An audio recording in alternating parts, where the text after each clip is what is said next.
Hello! Welcome to our 17 shard streamcast or something.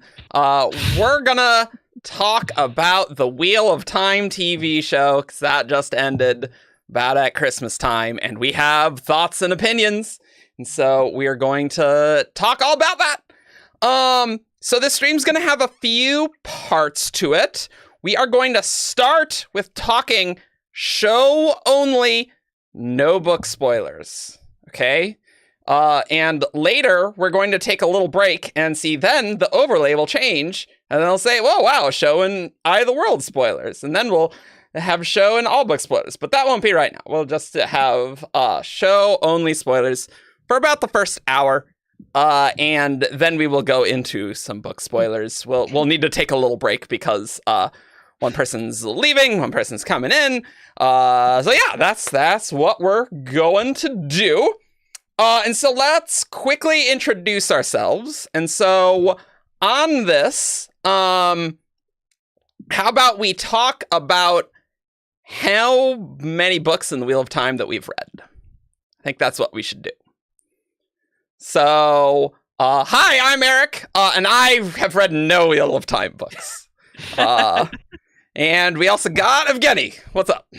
Hi, I'm Argent, and I've read all the Wheel of Time books. And also, like a decade ago. Yeah. We also have Veronica. Hello, I am Cheyenne Sedai, and I've read all of the books more recently than most of the staff members. Yeah. Yes, you know all the minutia, it feels like. Yeah, and also like around the time when I first finished the series, I started following like production really closely. So Dusty Wheel, social media, Watt series. You do know basically everything the showrunners have said, which will be fun to talk about. We also got Matt. Hey. Hey, I'm comatose on the forums, and I've read all the Wheel of Time books once around the time the first Brandon one came out, because I got into the books through Brandon. So Interesting. that's how unfresh I am. And we got Alex. Hey. Hi, I am Feather. I have also read all of them, but pretty stale. About 10 years ago. Wheel of Time got me into Brandon, so that was around the time frame that I was reading Wheel of Time. So, woo. Nice. High five. Up top. High five. Woo. Not me. I haven't read them. No, we also got Shannon. High five for you. Hi, I'm Gray on the Discord. I have read all the books, some of them a few times, and I've read the first 3 pretty recently in preparation for the show. So Nice. And we got Jess. Hi. Hello, I'm Lady Lameness. I have never read the Wheel of Time books. And lastly, we got David. Hey. Hi. I am Windrunner. I have read New Spring and the first 3 Wheel of Time books. and 1/4 of The Dragon Rises, as everyone says you should. The Shadow Rising, and a ton of Word of Jordans on the old Theoryland database. Yeah. Because you're doing a lot of that before we had Arcanum. Yeah. Great. So I do have a rule for chat. Okay, let's have a little heart to heart here. Okay, I would really like if we could all be reasonable, respectful, and empathetic. We don't need hyperbolic, like excessively negative or excessively positive things, because there is some interesting discourse on the Wheel of Time show, and I know if you've read a 14-book series that you know what nuances, okay? 15. Well, right, with New Spring, right. So I think there's reasonable ways to talk about the show, and I would say that we will get into that nuance. So yeah, so let's just be sensible on the internet. There's no reason to say that we don't need to be dicks about it. But by the way, it is totally fine to not like the show and not like the degree of changes in the show. That is perfectly fine. But we also don't need to say is like, everyone knows this show is completely garbage. It's like, I mean, okay. This isn't going to be a rant show. This is not going to be a rant show. Yeah. This is not going to be a rant show. So let's just be nice and respectful. And if people are not, I'm just going to remove your comments in chat. Just so you know. Well, We and I can't think talk about how. I was gonna say we remembering. can't- Go ahead, Matt. We're live and we're talking over each other. We would cut these in an episode. Hey. Yeah. I think just remembering these are all opinions. And so Yes, if your yes. opinion is the show is garbage, you're entitled to that, but it doesn't mean everyone needs to Yeah. agree. And we Say have your room own opinion everything. and not speak for everyone. Because, yeah, Exactly. that's probably a good way to go about it. Okay, so how about we start by just going through and talking. What were your general thoughts about season 1 of the Wheel of Time show? I guess we'll just go in order that we are on Discord. So, Evgeny, you're up. No, you do it because you went first in the intros, and then I went second in the intros. That's fine. We gotta keep And that order. it's gonna bother me if Well, I that's- just blabbed a lot, so I'm giving it to someone else because I talk too much. Okay, well, you guys know that I don't normally get to talk much on this show, so I'm glad for this opportunity. What's overall thoughts on the season 1? Overall, I'm happy. I am. Some things were a little silly to me. Some of the dialogue and some of the acting didn't quite land for me. I think the show could have used more episodes or longer episodes. I 2 think more that's- episodes would be great.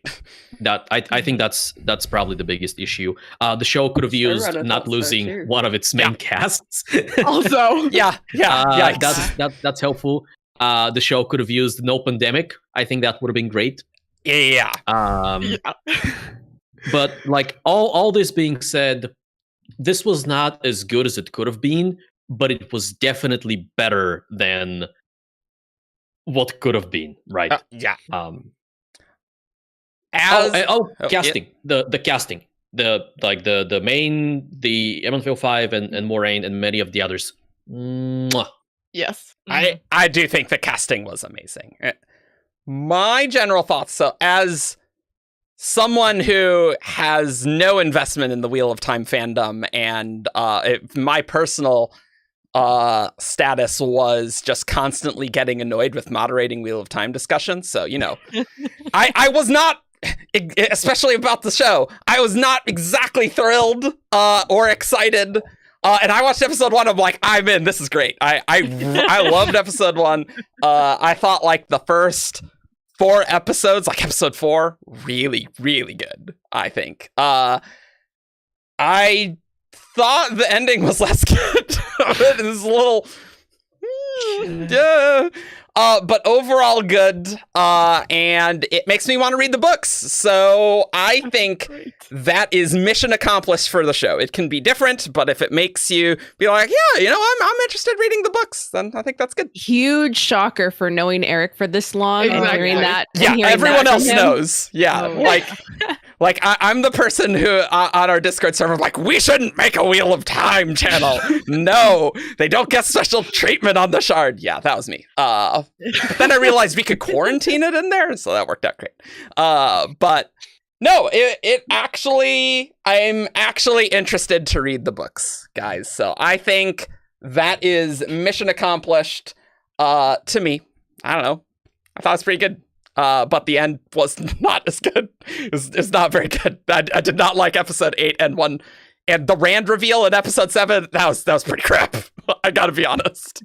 I did not like that. Oh, really? Interesting. Yeah. Yeah. Oh, that's I thought it was bad. interesting. I did like it.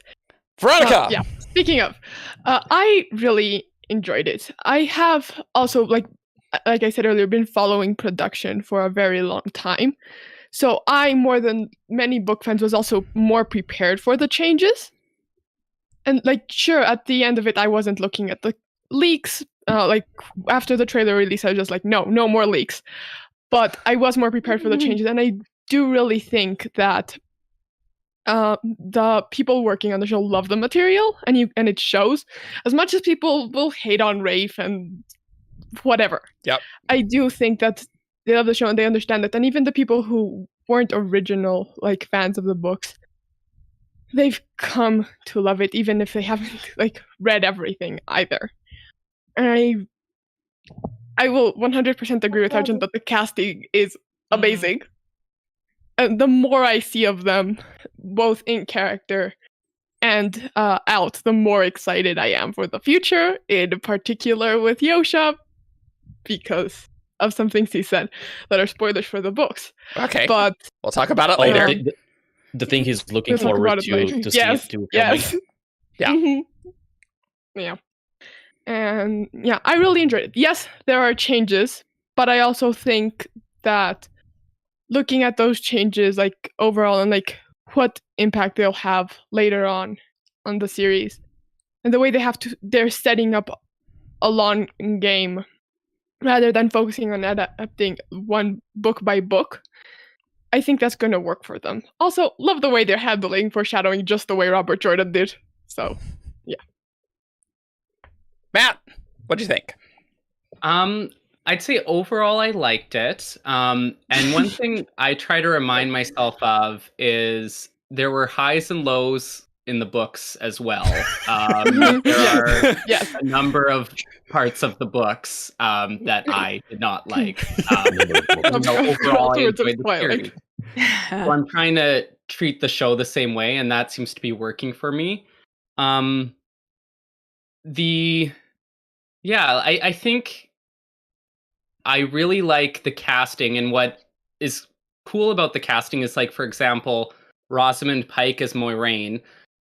She doesn't actually look anything like Moiraine in the books. Like, Moiraine is short, right, darker coloring and stuff, but like Rosamund, like, embodies her so much. Like, she is Moiraine in my head now. Like, the character and the personality came across so strongly.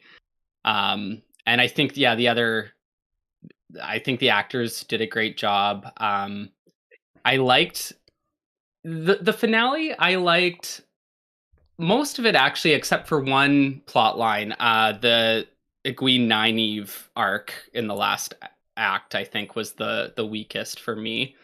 I'm also just really enjoying the Egwene Rand thing, because that was one of my favorite parts of the books. I like how they're kind of on divergent paths and kind of parallel in some ways. So I don't know. I'm really liking it. Differences and all. And I think a first season is always going to be rough for a big fantasy adaptation, because there's so much to kind of start digging into. And so I'm excited now that they have this base, what they're going to be able to build from it. Nice.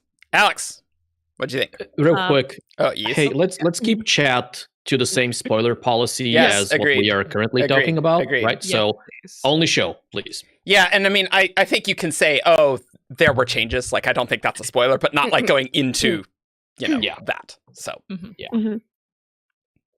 Alex. Yeah, so I also really enjoyed the show overall, with a few critiques, of course. I think, just echoing what people have said before, casting is amazing. And I do think, especially the pilot and the finale, really could have used either an extra 20 minutes or maybe another episode. But those are things I'm willing to kind of forgive them for, because hopefully, if the show is a success, they will get more time and things like that going forward. I really enjoyed. I think the cold open on Dragonmount was really a highlight of the series. The fight choreography in that scene was just really incredible and super dramatic.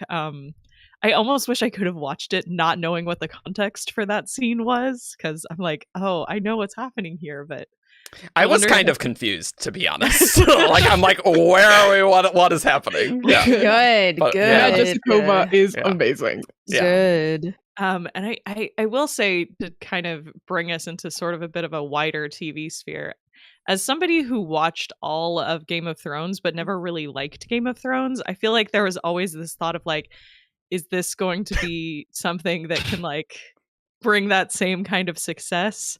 And I was a little worried about them trying to court too much of the Game of Thrones style, but I think they did a good job of like keeping things fairly tasteful, keeping things closer to the spirit of the Wheel of Time books than something like A Song of Ice and Fire, and I was happy about that. So yeah, overall positive.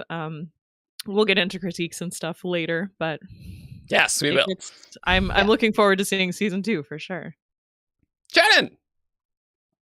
Okay. I was broadly very positive.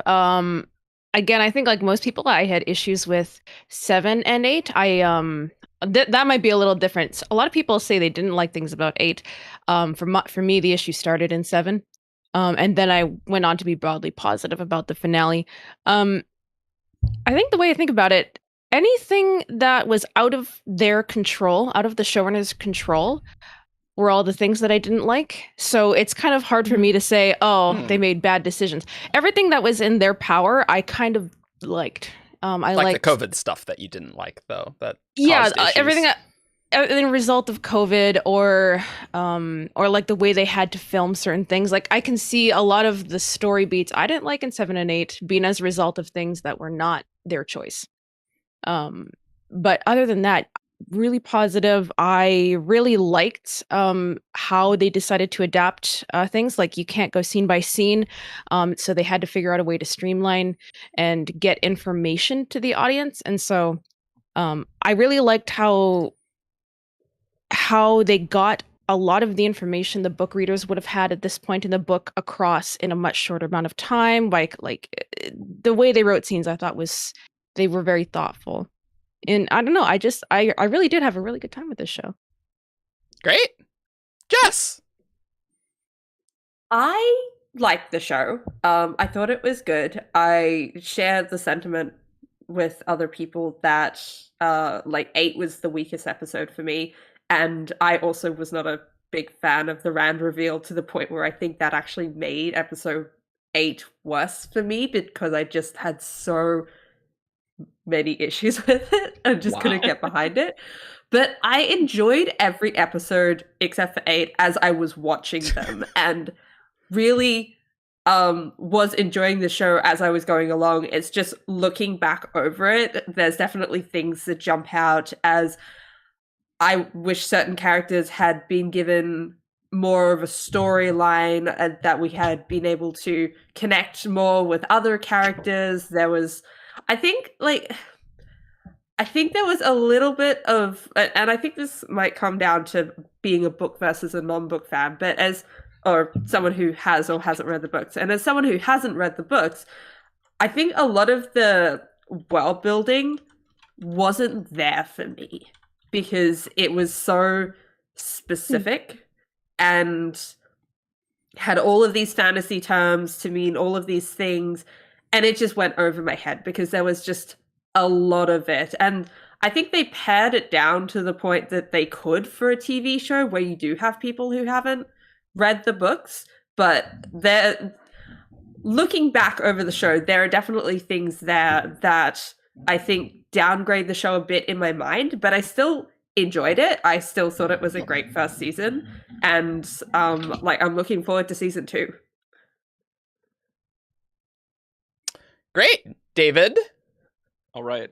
Now for trying to think of something that people haven't covered. I would say that I would kind of reiterate a little what Jess was saying, and that when I read the books, I really liked the world building and the magic and everything, and the characters didn't click with me so much. And I was hoping the show would do a better job with these versions of the characters, and I would find them more interesting than I did in the books. I did not make it very far in the books, admittedly. And I felt like that was really successful, but a lot of the world building and magic stuff that I really enjoyed didn't come through in this season. And I have trouble faulting them for that, because there wasn't a lot of spare time to go, all right, here's our 15-minute info dump on the one power. Right. Yeah, you can't really do that. Yeah, I thought it was criminal that those shorts were an X-ray and they were not telling anybody. I don't know why you would do that. All the cool little world building shorts. But I thought all in all, it was pretty strong. I was a fan of the casting. If I didn't know the books, I would definitely still keep watching. But there's room to grow, which is always good. Rather than starting great and Game of Thrones thing, the ending, maybe. Oh yeah, Yeah. yeah. Oh, my one specific complaint: more Lan, please. I'm a big fan of Lan. Mm. Don't That have is him. great. Yeah, don't have him spend the entire finale running somewhere so he can arrive at the end of the episode. That was an interesting choice. Yeah, it was like, it's like, what's Lan doing? He's off screen running. Oh, The okay. best He's fighter running. you have. Yeah. Yeah. I do want to second the opinion from several people that the lack of like world building and magic, or the lack of coherence in the world building and magic is an issue that I had. And some of the things are going to be more apparent if you've read the books as opposed to if you haven't. But there are inconsistencies in the way things are done that make me worried about future seasons. Like if they keep those inconsistencies, that I think is going to be a problem. I feel like my main issue with like the ending of the season is that some characters just didn't have enough to do. Like, the reason I didn't like the Rand reveal is because they did a really good job of like, ooh, the mystery. Ooh. It's like, I mean, I knew it was going to happen in the books. Like, I'm going to be on the spoiler section. I don't care about Wheel of Time spoilers at all. So I'm going to be there. A Memory of Light spoilers. Yeah, I've read A Memory of Light spoilers, so that's just fine. in an hour. We'll yeah, redo the entire finale discussion. Yeah, great. Yes, But- yes. We but need like- to redo that discussion with book spoilers. Like in episode 7, it was not clear that Rand was protecting Egwene in the ways, like with channeling. Like I don't know, maybe I just missed it because I think that was supposed to be unclear in the moment. yeah, Yes. and so like if you don't catch that, and like Rand's dragonness is he broke down a door, and I'm like, yeah, it'd be great if Rand, had some more things to do, because it feels like he didn't. And then Perrin, after, like with Valda, like that scene with Valda and Perrin and Egwene getting captured and that torture scene, that was a great scene.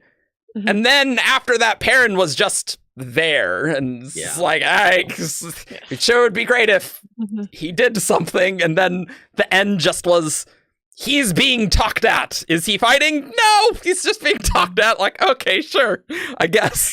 Yes. Like, so, I kind of go ahead. I kind of found a similar thing for Egwene throughout the whole story. Like, looking back on it, she didn't do all that much. Instead, she would just kind of shuffle from one place to another, and except for the sequence with the white cloaks, she just kind of exists in the story. And she is definitely a character that I kind of wish we had more of her doing something. And I do really like that she was part of the channelers at the end and did something to bring Nynaeve back to life. I keep watching videos online of people going, what? Sadness based healing. Same as chat. Yeah, I think that's fair. Yeah. But definitely the 5, like some of them we got really good arcs for. Like it's a shame what happened with Matt's actor, because he was one of the best built up characters. It really was, yeah. But some of them, like really, Rand was there to look pretty. That was his role in the party. It's like And he's there. he did his job. He did his job well. And to me, like I knew the dragon reveal already, but it seemed really obvious who the dragon was because Rand didn't have a role. He was just there, just and pretty. he had to be there for a reason.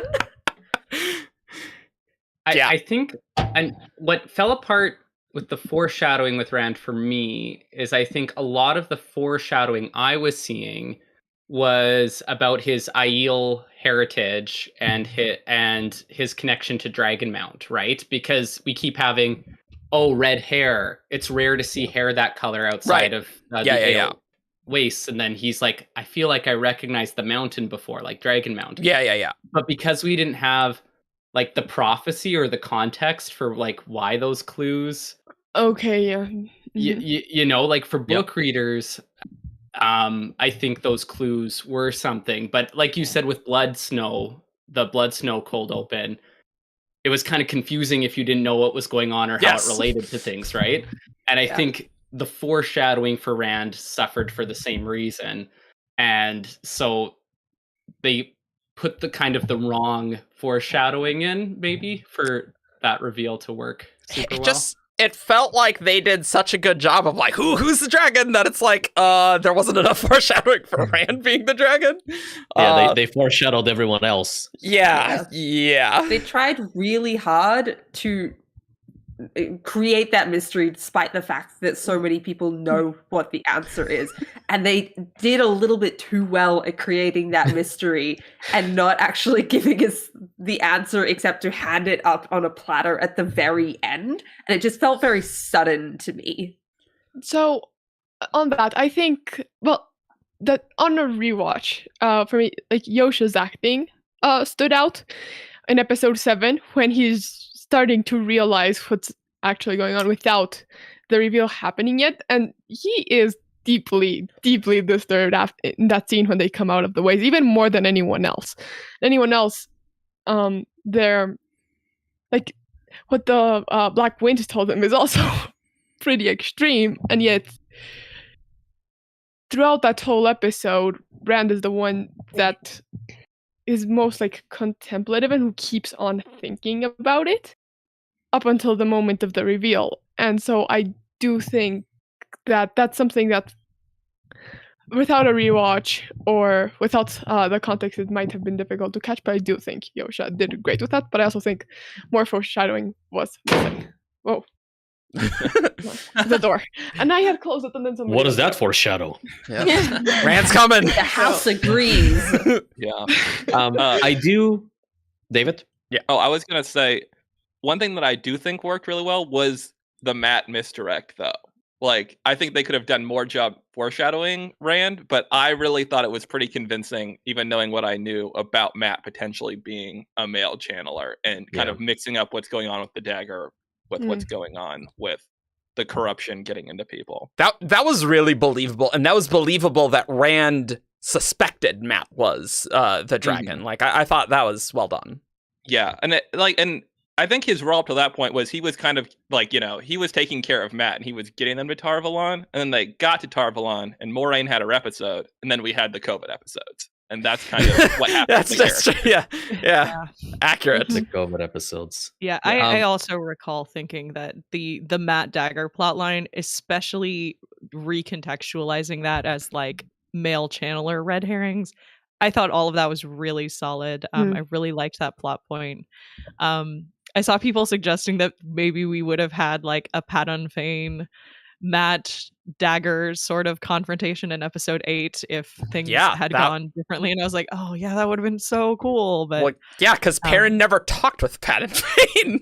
So it's like it feels obvious that they switched we them. needed Matt there. You kind of get the sense, sort of like in hindsight, of as much as Rand is worried about Matt, sort of showing signs of being a male channeler and things like that already, there's also maybe a little bit of relief that if it is Matt, then it's not him, and he kind of like holds on to that. Yeah, that's true. Yeah. I liked that little bit of character too. Like he almost saw it as like his way out of like, oh well, if this is happening to Matt, then maybe I'm safe. Maybe I was wrong about thinking what if it's me. And that was good too. I did like that. Yeah. With all of this, I do want to say that I actually like that reveal. Okay, all right. Yes, so I think episode 7 is my favorite episode. Oh, okay. Same. Interesting. And I don't have like a particularly like good or like a specific reason to think that, but like the entire episode or almost the entire episode worked really well for me. And I think it was in large because of the way Rand's story in that episode worked out. I really enjoyed the sequence, like the reveal sequence, where we revisit past scenes that looked a little suspicious at the time, but as viewers of the show, we didn't have enough context to understand what's happening, and then all we're doing is we are adding like the additional knowledge of oh, there was channeling going on. And now, because we see that, it recontextualizes everything, and you go, okay, well, I can see how when Machin Shin, when the Black Wind was whispering to Rand, he was thinking about those, like he was doing the same thing that we as viewers are doing, and going, oh, that was not me getting lucky with the door. That's a weird phrase. This is not me just randomly. Rand is door-sexual. Get him on cell. Very sexy I door. wouldn't have thought anything of it if you hadn't said that. And then I did. There you go. Clip that. You're welcome. I feel like there's an Elantris joke in Yeah, there that's what I was saying. somewhere. Get him over to cell. Definitely, Yeah, yes. yeah. That's what I was trying to say. Arjun said door, and my first thought was like cell. Yeah, you're all good people. Yep. But so the same way that the viewers are seeing what's actually happened, he goes, oh, I didn't get lucky back then. I actually did a thing. And then, oh, that was not Egwene protecting us. That was me protecting Egwene. Like, I wasn't just doing a protective gesture. I was doing a magical thing, and so on. It's not like Egwene going like, but I didn't mean to channel. And it's sort of like, you can see this going both ways. Oh, okay, because yeah, Egwene okay. is like, Yeah. can you really channel on accident like that when she's already had a little bit of training? You know, she's starting to whatever. And like we saw her do it consciously 2 times now, and it's like, but also what I do like about the Rand reveal, I didn't have a problem with it, for the record. I'm more neutral. But what I do like about it is how it also recontextualizes Rand's heightened emotional state. Because he was kind of, I don't want to say the whiniest, but he definitely was the most. He had a lot of like hostility towards Moraine. Yes, Immediately after leaving Two Rivers, and like I had this like suspicion of her that like no one else really seemed to have. And so just like this, even like if he's been wondering about this whole time, we have that little flashback to his dad telling him he's not actually his dad, and it's sort of like, I think that's recontextualizing really is the way that they were aiming for this to go, is that not that you never see it coming, but that when you look back you go, oh, that's why Rand was being so annoying like that. That's why he was like reacting so emotionally and like he's so stressed out when all the others were kind of, what are you doing? Let's just go along with Moraine. Like, what are you doing, Rand? You know? That didn't come clear to me. It's just like, oh my god, Rand, you're so obnoxious here. Like I understand where you're coming from. But maybe be nicer to the nice wizard lady who's trying to save your asses. But I don't know. Yeah, sorry. Go ahead. I really thought it was interesting how, in a visual medium, like you can't rely on POV the way Robert Jordan did, and that is a huge part of the books. Yeah, I'll wax rhapsodic about that for ages, but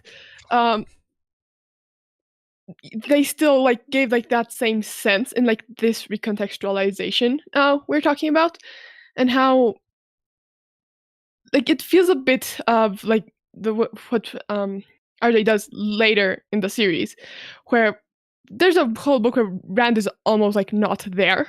And so you get this sense of his personality at the time, which is not that like accurate, because you only see little snippets of him in some of his worst moments.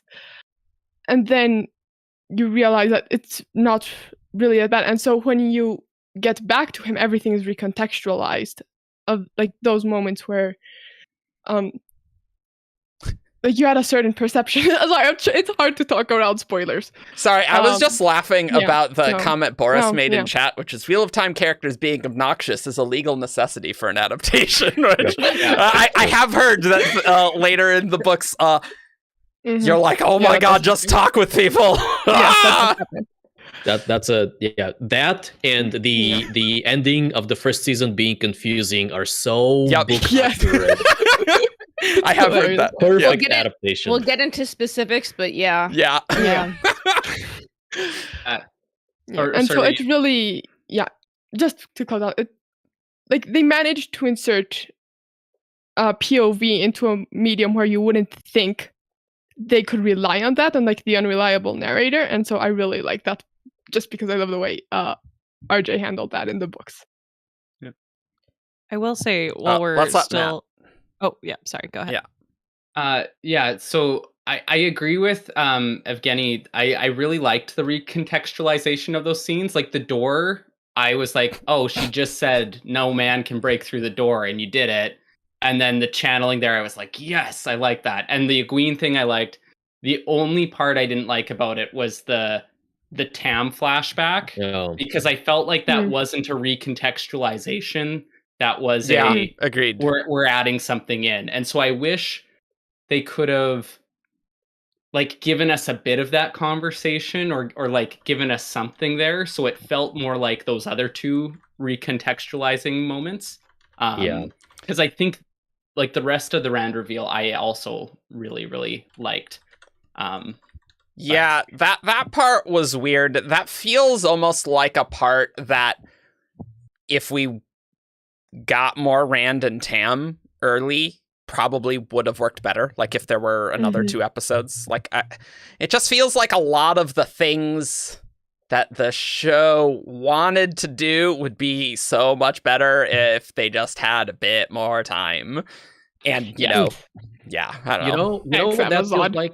Yes. That flashback feels like when an author is not telling you a thing, even though you were in the POV of a character, so that they can tell you that thing at the end of the book, even though this entire time the character has known this. Yeah, which is always tricky, right? Yeah. Oh, Alex, you had something. Generally. I was going to say, while we were talking about like what foreshadowing Rand did actually get, I recall in... Oh, I couldn't even remember which... Maybe it was episode 2. When they all have the bat dream. Mm-hmm. I remember when I was first watching, because we see that from Rand's point of view. We see Rand's dream. And I remember when it first came up, I was like, isn't that a little bit on the nose that everybody's now going to know that it's Rand?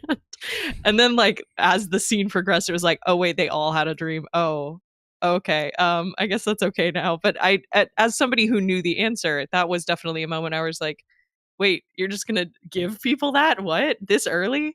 Oh, I thought, so I guess that could be a little bit, but they did kind of like walk it back after everybody woke up, and it's like, oh no, they all had a dream like this. Okay. So, yeah. I think Rand's the only one who coughed up a bat. Yes, I think so. Yeah.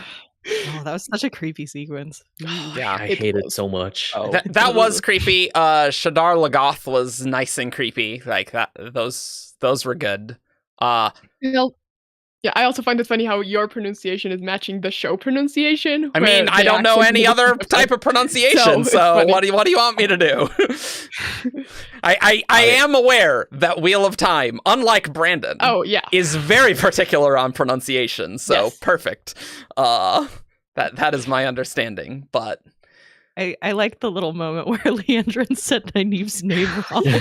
Like a little shout out to all of the people who had said it differently. Yeah, it also reminds me. See what you did there. Yeah, it reminds me of that moment in like Goblet of Fire where Crumb can't say Hermione's name right. Oh, that's funny. And it would be Leandrin who like mispronounced it. I feel like that's also a character. One thing I wanna complain about though is I mean, there is more than a few things to complain about in episode 8, but I just wanted to say that the Trollocs look terrible in episode 8. Like, they looked so much better in episode 1. Like, they looked really bad. No, I have thoughts on that. Again, production stuff. Yeah. So, of course, COVID. And it has been confirmed by the people in charge of the CGI and by Rafe that they had a whole battle sequence planned, and so that's why the cavalry charge looks weird. They had a whole battle sequence planned, but they couldn't film it because they couldn't get the extras on set, and so all that was CGI. Oof. I know. Ouch. Yeah, really hard. I thought you were about to say like the Trollocs were terrible, like just flat out, and I was about to be like, excuse me. No. They just looked really weird. There was like that scene, like looking up to the fortress, and there's the Trollocs, and like I could see it just didn't look good. looked really bad. I really hope post-COVID they're able to return to the practical effect Trollocs, because the practical effects work. They were incredible. Like, the Trollocs episode 1 episodes were incredible. I heard some people were like, I didn't think episode 1's VFX looked good, but I'm like, I don't know. I think it looked pretty good to me. I don't know. It's pretty cool to me. I think we need to talk about the one power if we're talking about VFX. Yes. Okay, yeah. Oh, yeah, sure. And I like did how have the magic looks. like thoughts on visuals. And we have an outline. Hold up. Where are we? Allegedly. I mean, Allegedly. we've just like been going all over the place. Yeah. Uh-oh. I'll send it again. I'm talking about one power then. Great. So I don't hate it. I do wish so, and this will not like plot spoil anything from the book. And in fact, this was hinted at in the show as well. But the way magic works in the books is as a channeler, as an Aes Sedai, you are weaving the different elements essentially into a weave that does a specific thing. And there's a moment in the show when Moraine talks about how she was being lashed with weaves of air and fire. And so you get the feeling that if you combine air for like maybe remote like air whipping thing, and then fire for the additional heat and pain, you can see how these things work out. And so I was hoping for a little more color in the channeling, and I was hoping for a little more like weaving, because everything with the one power felt very kind of generic magic, right? So you just get streams of power, and in several scenes there's streams of power that are coming from around the channeler or from the sky, and it feels generic when the actual magic from the books is not. Like it's a pretty hard magic system as far as those things go. And so the later books, at least, especially the later books, especially with the later books, but even from the beginning, the fact that you were essentially casting spells, and those spells have like rigid casting requirements, right? You're not going to be able to set something on fire by weaving air and earth together. It doesn't work like that. Basically, the one rule that we definitely know is that you can't heal yourself with the power. Like that. That's the only rule that we actually have. Otherwise, it's just like we're just doing stuff. And even the other big one is a bit iffy in the show, which is you can't heal death. So definitely someone who knows nothing about the magic of this show. I thought it could do whatever the hell it wanted. I did not think there was any rhyme or reason to it. It was just like, here's some magic gonna do what you want it to do. There's like, I would not have called this a hard magic system in the slightest. It is like the most wishy-washy magic system that comes across the screen if you don't know anything about it. And this is one of the reasons I am so frustrated by the Nynaeve healing resurrection thing. Yes. So first of all, if she died and Egwene brought her back to life, that's a huge and very dangerous change from the canon of the books. If you can now resurrect people, that's yikes. But if she was like terribly wounded and Egwene found a way to heal her, healing is a notoriously difficult thing to do in the books. It requires not only power, it requires skill. Yeah. And so Egwene, who is untrained, and her weaves have been nowhere as big and flashy as Moraine's or especially Nynaeve's. Yeah. Just doing that because she was sad. That's like you performing brain surgery on somebody and like removing a tumor from their brain because you got sad. Okay, but she screamed and grabbed her too. It was very emotional, Arjun. So that's very sad. She was really, really sad. That's the part you don't understand. But something I did like about the magic was the way they portrayed the corruption on Yes. Ooh, on yeah. the male half. Yeah, like the Yeah. black. But the thing that confused me with that, because I thought if Rand was channeling, they'd also be black, right? They were. And They were. They eventually got there. Yeah. So you no, can but see like it- in you episode can see 7, it- they weren't when he was You can protecting see Egwene, it right? with you They can were? see it Okay. in episode 4, Mhm. and you can see it in episode 8. You can see it in Yeah. episode 4 with Logain. Yeah. They start white, and then the black slowly creeps up Yeah. Like and, oil. and catches up. It's like Okay, oil like okay. catching I up. love the imagery. Yeah. So it's sort yeah. of like it almost gives you like this sense of like urgency. Like if they can just channel fast enough, then Mhm. the corruption won't get it yet. But it always does. It always is like caught up by the black. So it's sort of like the male is obviously clearly supposed to be white as well.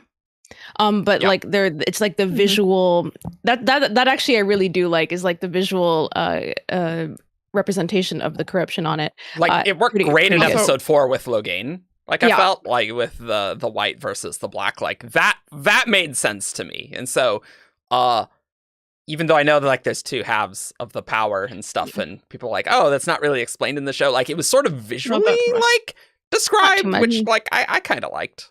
I thought that's fine. Yeah, there's a few things where it's like I'm actually okay with a lot of things not being clear in season 1.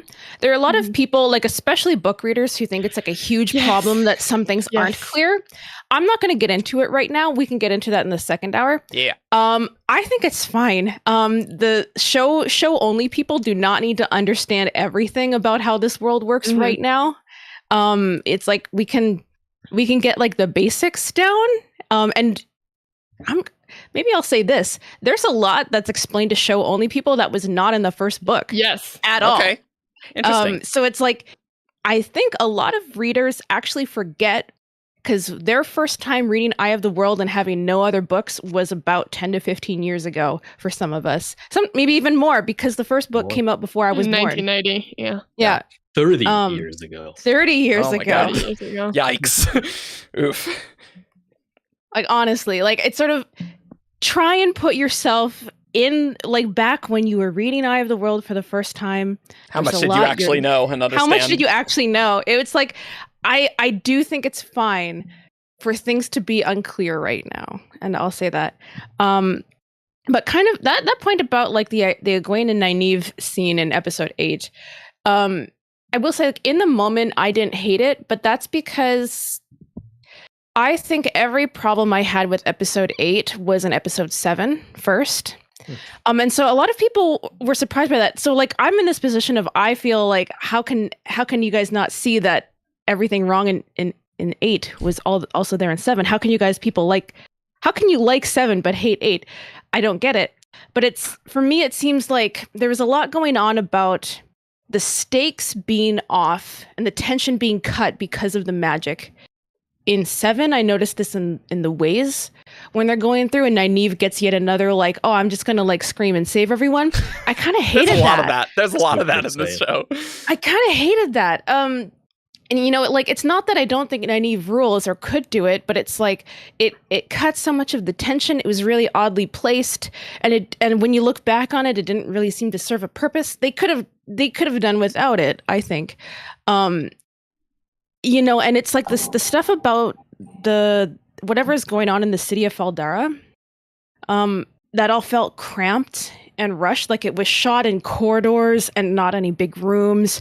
You know, like, and they barely got any time to focus on what was going on in the city. And I think that was just present in both. So by the time I got over myself and like was like, okay, I was a little disappointed in 7. It was the first episode I felt this way, that as a book reader, I was like, oh, I don't know if I liked that too much. So by the time I got over it a week later, and I was ready to just accept 8 as it was. And so to me, it was like, oh, 8 was better than I expected it to be. Great. Mm-hmm. Yeah, about Faldara and that sequence in particular with the girls at the end. We know that was a new sequence they had to add because they had to cut that other battle. So Right. that's just in that insane rewrite that they did, that Brandon mentioned. And also, Faldara, they were supposed to be filming the Canary Islands. They couldn't go there. All that Oh. was in the studio. So Oh, Yeah. yikes. Yeah. Yeah. Oof. That I makes think That's why they had to redesign the blight, right? Yes. They had Also, and you look at the Oh. pictures from the forest in the Canary Islands where they were supposed to film the blight, and it looks amazing. So That is just really disappointing when they had like, no, we know exactly how we want to do this thing, and then it's like, oh crap, oh no. I feel Like, so bad because it's like if I was yeah. in that writer's room, it's like, oh no. yes. Yeah, like what the hell are you gonna do? Oh, Matt left. Like, oh no. That's not a fun place to be in a writer's room, no matter. Yeah, it's not good. Good luck with that. Real quick, before we get too far away from the visuals of the one power, Uh-huh. 'cause, I had a thought on that. I think I agreed with like I didn't like how simplistic a lot of it was, because I think the complexity of the channeling in the books is a very cool thing. I think the best one that they did was the animation for shielding someone, because I really yeah. liked Yes. actually seeing them sort of like, it looked like they were splitting the power apart into little weaves, and like the visualization of it settling over someone. I really want to see more magic that looks like that, because you can sort of visually tell what they're actually doing, as opposed to I throw a stream of power at the rock and then the rock explodes, and it's like, Sure, yeah, why not? I would have liked to see maybe a little bit more color to show that like there are different kinds of weaves and stuff. I'm hoping maybe as we get and I'll avoid book spoilers, but as we get more people being like more of our main characters more comfortable with the one power, that Mhm. we may see the visuals maybe change a little bit, like they're becoming more familiar with it or things like that. I would like that. Seeing a little bit of that. But yeah, I think the shielding was, I want to see the one power look more like that as we go forward, as we get more complex uses of it, things like that. A lot of the fight scenes where it felt very, they have like one strand and then it does a big thing, and it's like, no, not Yeah. really. you know definitely this when that just- first yeah. shows up in the first episode, with Moraine, like it looked very visually good. Yeah, yeah. And it was very impressive.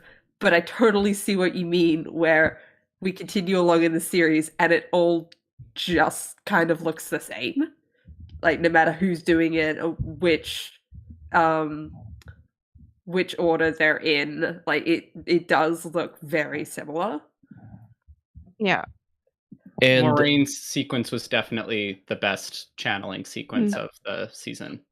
Yeah. And they clearly put so much work into like how do we present this and how do we make it look great from the get-go, and they achieved that. It was just kind of the follow through with everything else.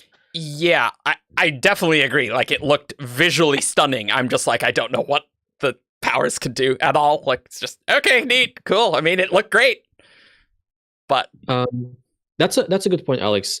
I think the instances where the one power worked best for me is when it manifested in a concrete way. And I'm thinking, so the shield is a great example, because you can see it as like an energy shield or a net that settles over somebody, and that gives you like a containment, a shielding impression.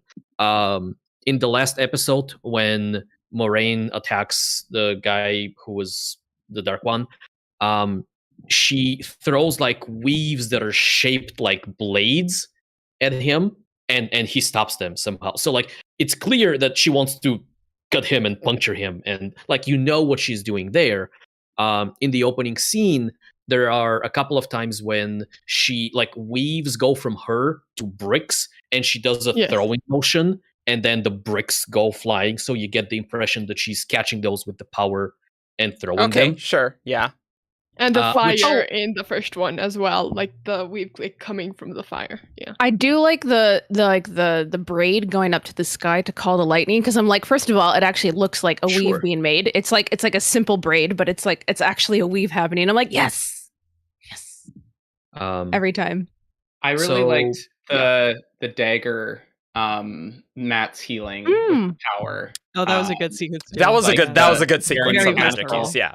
And especially the like she brings it to her own mouth and then like pulls it off back, like that whole it was So many it was mouth things. So many mouth things. Get Rand's mouth on that door. Let's go.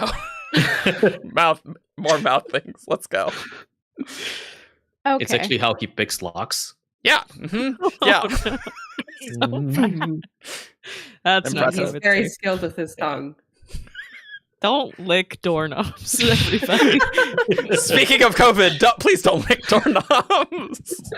Okay, but didn't the channelers from like the epilogue scene look like they're wearing like doorknobs over their mouths, like huge golden pacifiers? Wait, what scene? Sorry, say that again. Maybe The epilogue. closing of With the episode ship. 8. Oh. You don't know their name in the show. Boat people. Ah. Oh, at the very That's really end. good. At the very, The very people. end. Yeah. Yeah. I didn't like in episode 8 the confrontation with Rand and the Dark One. Like he just felt We lame. are He gonna just have felt to lame. rehash this. Yes, once I know we will. have- I know we will. I do like it Spoilers. though. I thought it was loved lame. I did not like it it was at all. pretty cliche in how it was ended. It's like, oh, Rand has to succeed, so he does. Like that's how the ending felt to me. Like it seemed like it, even though this guy was so powerful and Rand really shouldn't have won, he did because the ending needed him to win. That's how it came across. David? I think I really liked the ending scene, especially when the Dark One got rid of his fiery face, because that looked dumb. That looked really dumb. Every time I was on screen, I was like, this looks bad. I Yeah, loved it the was a actor great- so much. Oh my god, when yes.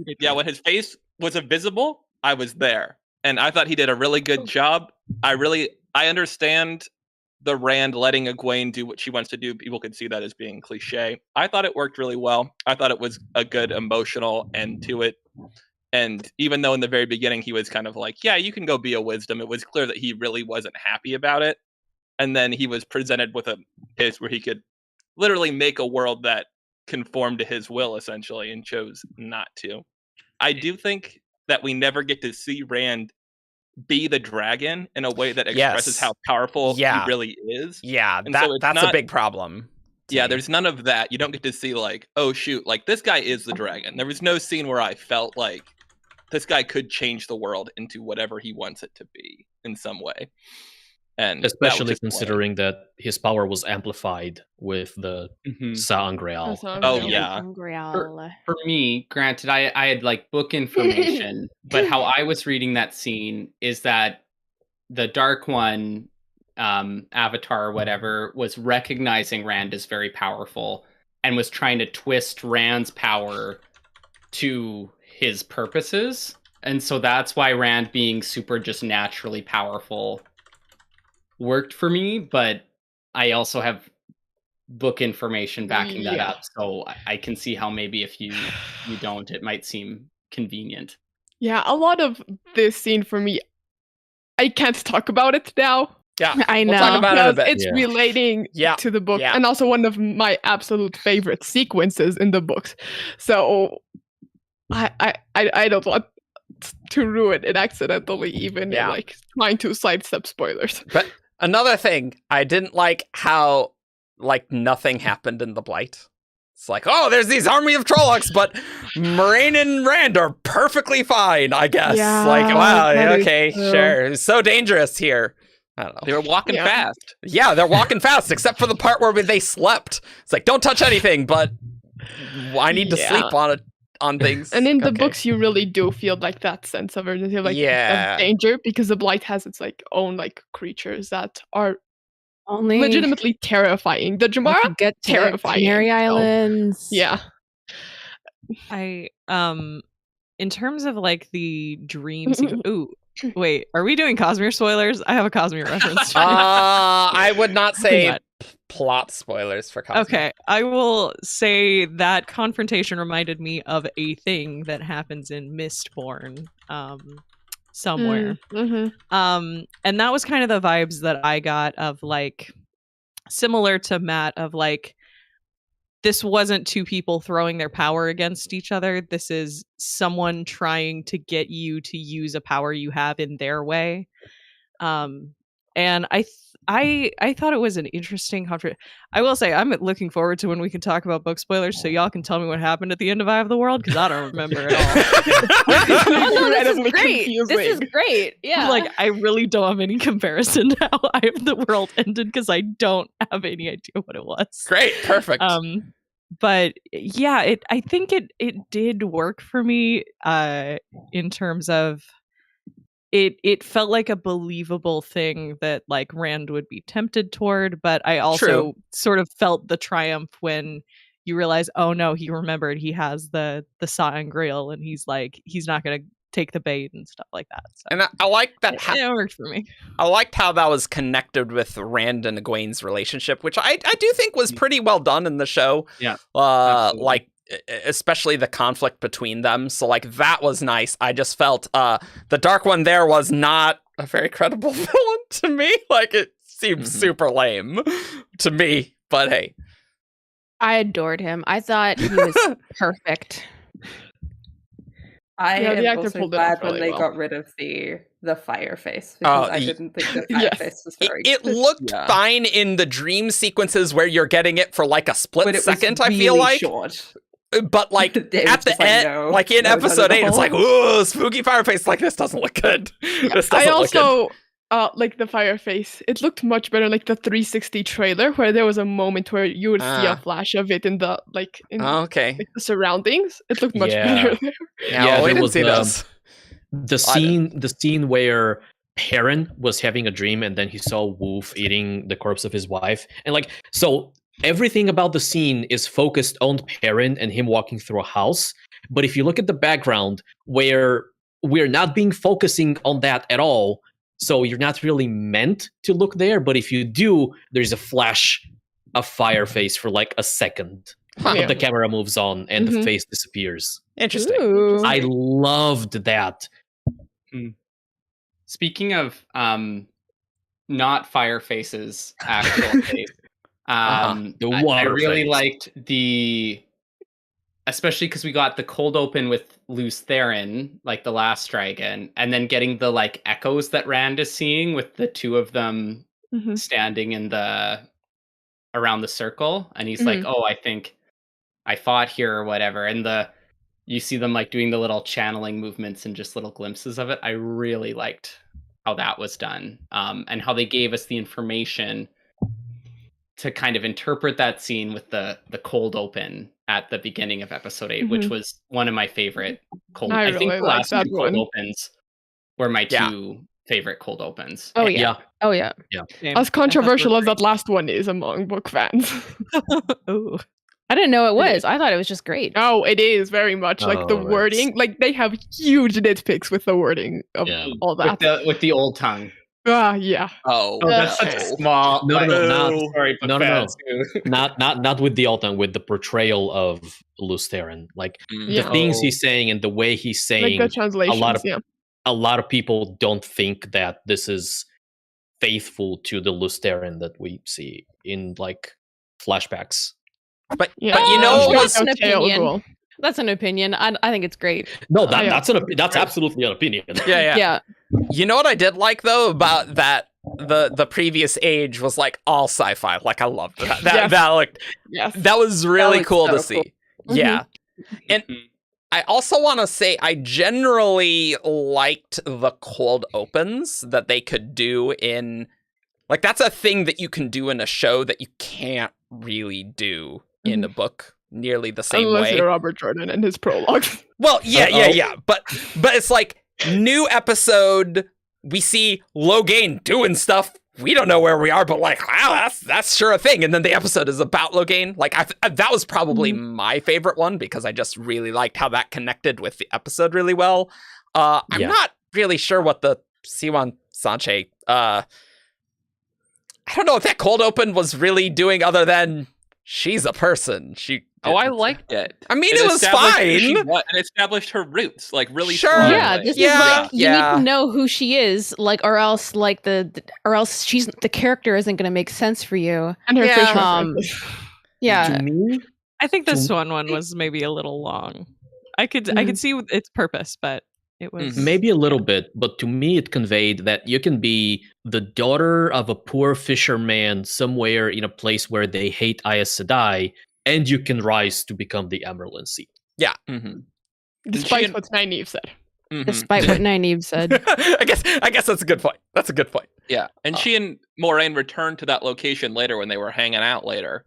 At least a similar type of location. So I felt like it was good to spend time. Oh there. yes, and chat says on your knees. Excellent line. Love that. That was the relationship with Moraine and Siwan. Really good. That was really good relationship. And the other thing I liked about that cold open too is you get this thing that is obviously an in-joke between Siwan and her father, like that clever as a pike thing. And then when Moiraine repeats those words at the end, it's so like, you know that they're close enough that Siwan must have shared, oh, this is what my father used to call me, because there's no other way Moraine would know that, right? Like, so I liked that parallel. Good. I really liked the Logain open. That was probably my favorite one, because with knowing absolutely nothing going into any of these, it was the one that really captured me the most as like what is going on, but both with the magic and with the battle. Like, I was really interested, like when we start seeing him channel, and then we have the black weave come up as well. It's like, ooh, what's happening there? Like, I found that one to be the most interesting one for me without any book knowledge. Like, the one on the mountain, it was a cool fight scene. That was about it. I didn't have any other caring about that besides thinking, wow, I can't believe she's fighting so well while giving birth. That's the IEL for you. That's pretty great. They are but yeah, skilled. I feel like that one, you get a lot more out of it if you understand the context. So I find it very interesting, Alex, that you wish you could have seen it without the context. I mean, I will say, I'm just a really big sucker for excellent fight choreography, and so I was just like starry-eyed by how cool they made that fight. It was a cool fight. Also, yeah, fun fact, I did immediately. They shot that all in one take. Oh, that's nice. Oh, wow. I love except for the parts with the bolt, like except for the slow-mo, because they had to film that with a different camera. That was all one take. I'm gonna need to rewatch that. I wondered what it would have felt like if it was like an interesting mystery of like, who is this person? Or as opposed to me, who I'm like, oh yeah, I know who that is. But yeah, no, I just loved it for the choreo, really, because I thought they did a stellar job with she the fight. is, except for the fact that she's Rand's mother. Like, that bit. That's what you need. That was it. I was like, that was it. Like, but besides that, like, I can't even remember what you guys were saying she was. Like, nothing else comes through in the show. Like, that's all extra knowledge that needs to be had.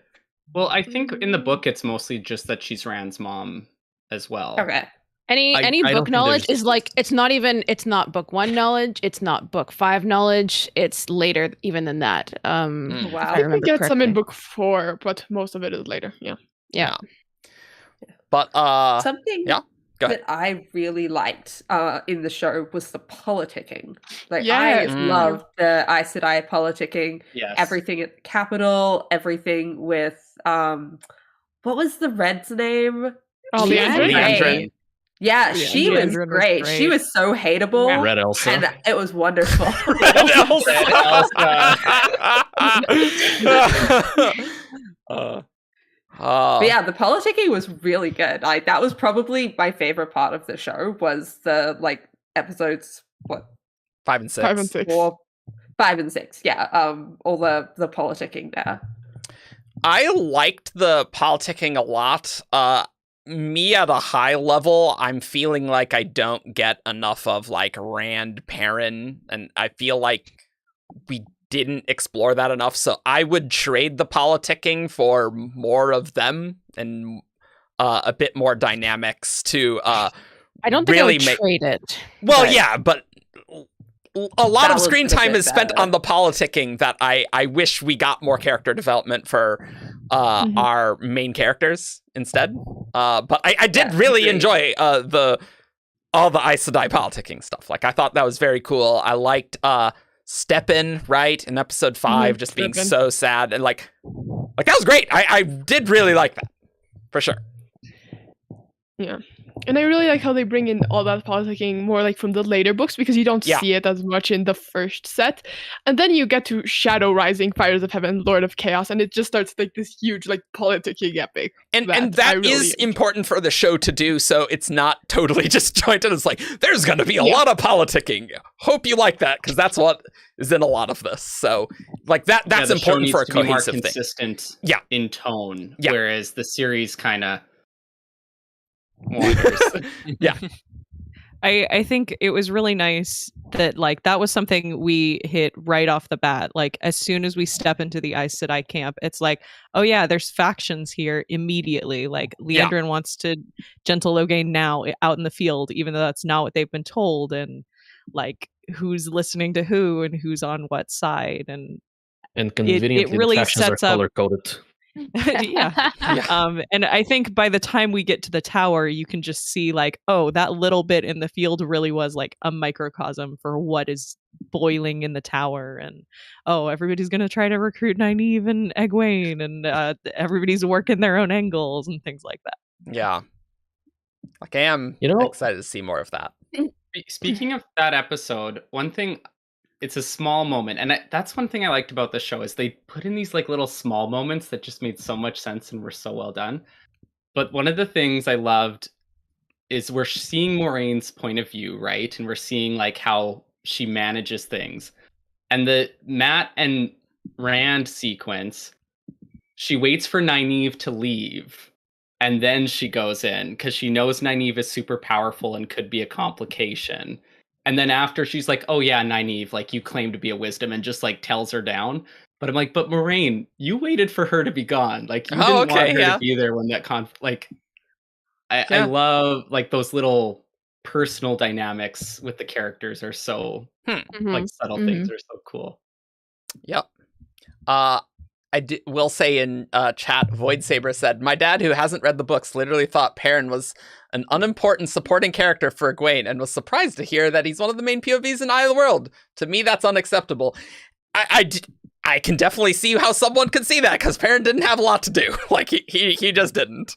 Bring it up when we switch over, because I have things to say. Oh, yeah. Without getting into too many spoilers, I think it's really interesting the way they handled Perrin's grief versus the grief of a character in the Skyward novellas.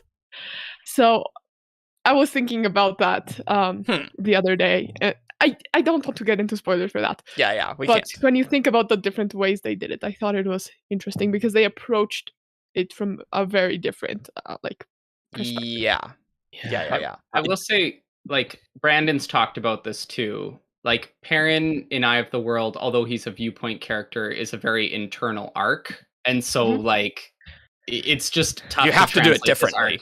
arc for the screen because it's mostly his, like, he's not doing much in the books either. Yeah. It's all in his head. Yeah.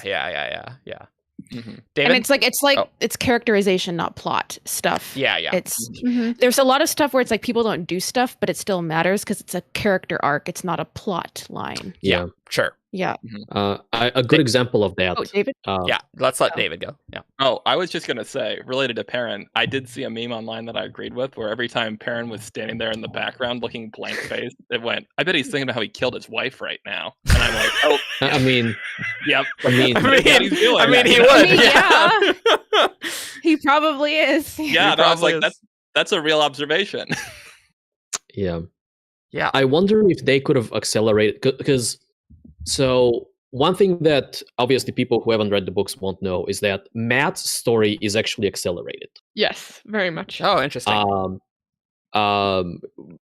Because Matt is not a character for like 3 books. He is somebody who just talk about that. makes maybe we comments. should save that. For a Yeah. bit later. But like, I wonder if Perrin could have benefited from a similar treatment.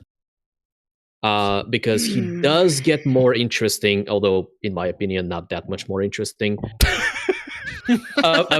Perrin's my least favorite of the 5. But like, if we condense his plot a bit more and like pack in more from the next few books, I think he would have had more plotty things to do as opposed to just charactery things to do. Mm-hmm. I was really looking for, and this is probably another casualty of COVID stuff, was for like a wolf tie-in for his finale, and he had to go confront Finn because no one had to do that. But I was like, what if the wolves show up? Like, can the wolves be involved here somehow? And the answer is no. Yeah, I was like, well, I guess not. Like, we're not getting any resolution to that. Yeah, stay tuned. Not this season. Not this season. I did actually really. There was something I did like about Perrin in episode 8, for real though. A lot of people were annoyed that Perrin confronted Pet and Fane and didn't do anything, but I thought it was actually great. It's sort of like, for one, he gets focused, but you don't need to do something in order to matter to the scene and for it to like still be part of his arc, which is like, it's so frustrating because I'm like, I am very much like, I don't need a plot to be strong. Like if the character work is good, and the character work is actually still good for Perrin. It's just he didn't have anything to do for 6, 5, 6, 7. And he comes back in 8, and I'm like, yes, he's actually having it's consistent character work in the same way that Rand's final confrontation with the Dark One is about his arc, like the culmination of his arc with Egwene, and it's about him being the dragon and confronting that, but it's also about Egwene leaving him. It's all about Egwene leaving him. In the same way, Perrin like picking up the axe and not being able to do anything with it is the culmination of his it's about violence. Is violence the right choice? I did the wrong thing before. Can I possibly do the right thing now? And his answer is no. Which I think think this is actually it's a great stepping stone to move into season 2 for him. Yes. Because I think Brandon talks about try-fail cycles. And what's happening with Perrin is we're ending on a fail. His season 1. Sure. And I think it really works. Yeah, okay, that's an interesting perspective. That helps a bit. I also do like that they're giving the Way of the Leaf conflict some screen time. So I'm someone real world, like I grew up in a like pacifistic tradition, like cultural, like that's my background, and obviously doing that in Canada or whatever versus in fantasy world with Trollocs or it's very different. Yeah, right, exactly. Wait, you guys don't have Trollocs up in Canada? Yeah. The wars over maple syrup. You mean small, like isolated Canadian farming communities?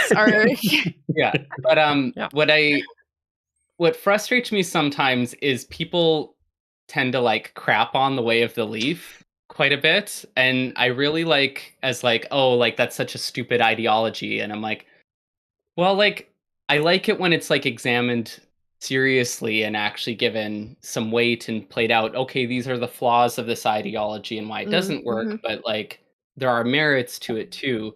And I think in Wheel of Time, I really liked the main Tinker character, how she described it. We live in a world where we know we are reborn, so why are we treating death is this thing that we have to avoid at all costs? Why can't we give up our lives for a higher purpose, because we know we will be reborn again, and in the end it will bring net good? I think it's a really compelling argument for their way of life, which makes Perrin's character conflict between nonviolence and violence more interesting, because the nonviolent argument is given more stature, because I think often nonviolence gets dismissed as like, oh yeah, but that's not realistic. Like if there's a guy coming at you with an axe, you gotta do something about it, and maybe you do, but it really feels to me like Perrin as a character is being tugged in those two directions, which I like. I really liked the scene where you see all of the Tinkers locking arms against the White Cloak, and like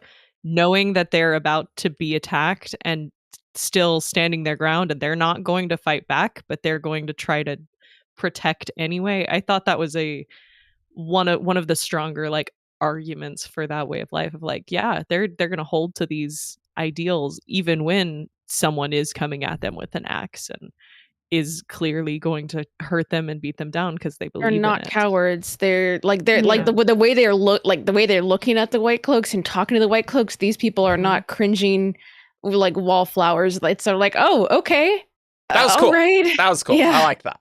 Yeah. Yeah. Yeah, and I really like how they gave a bit more depth to the Tinkers and the show than they do have in the books, particularly like with Isla, who's played by Maria Doyle Kennedy, who's a fantastic actress. Like they gave them like more to do rather than just being like this pacifistic culture that Egwene and Perrin spent time with in Eye of the World. Mm-hmm. Yeah. They were yes? kind of introduced. I didn't like how they were introduced. I really liked how they were portrayed. Yeah. I got emotional when they were locking arms. Like I was like, this is so cool. But are they scary? No, they're not. That didn't work for me. Like I was like, oh, I didn't need them to be like scary people in the fog who are like, do you know this song? We're gonna be really unnerving right now, but never again. Because Like, it's the end of the episode. We gotta build some We gotta drama. go. We gotta go. Got stuff to do. Do we have any more show-only thoughts? Because we're definitely past an hour and getting close to 90 minutes, and so I think we should switch to book stuff pretty soon. So I just wanted to... I think yeah. we've all... The one that I think we should answer, we've already kind of answered, is does this make you want to go read the books or go back to them? And I'm like, we already talked about that. Yeah. Yes, I do. Yeah. I very much want to read the books after watching the first season, and that's exactly what I wanted from this show. I do remember you talking about that. Yeah, I wanted it to give me an in to start the books because they are so big that having something to connect with before starting just seemed really helpful. And I want to go read the books. The show has fulfilled its duty for me. Same. All right. I'm listening to Eye of the World right now. There you go. Maybe you'll get past 3 books. I've never in felt one the quarter. inclination to go back and reread, but I do kind of. I mean, I'm bad at reading these days, but I do kind of feel like, yeah, you know what? It'd be fun to go pick the books up off the shelf again and go back through them. It feels like there's always so much Brandon to read that like he's just a machine. Like there's so much Brandon to read, and like we always have stuff to do and things to reread for 70 charts. So I don't know.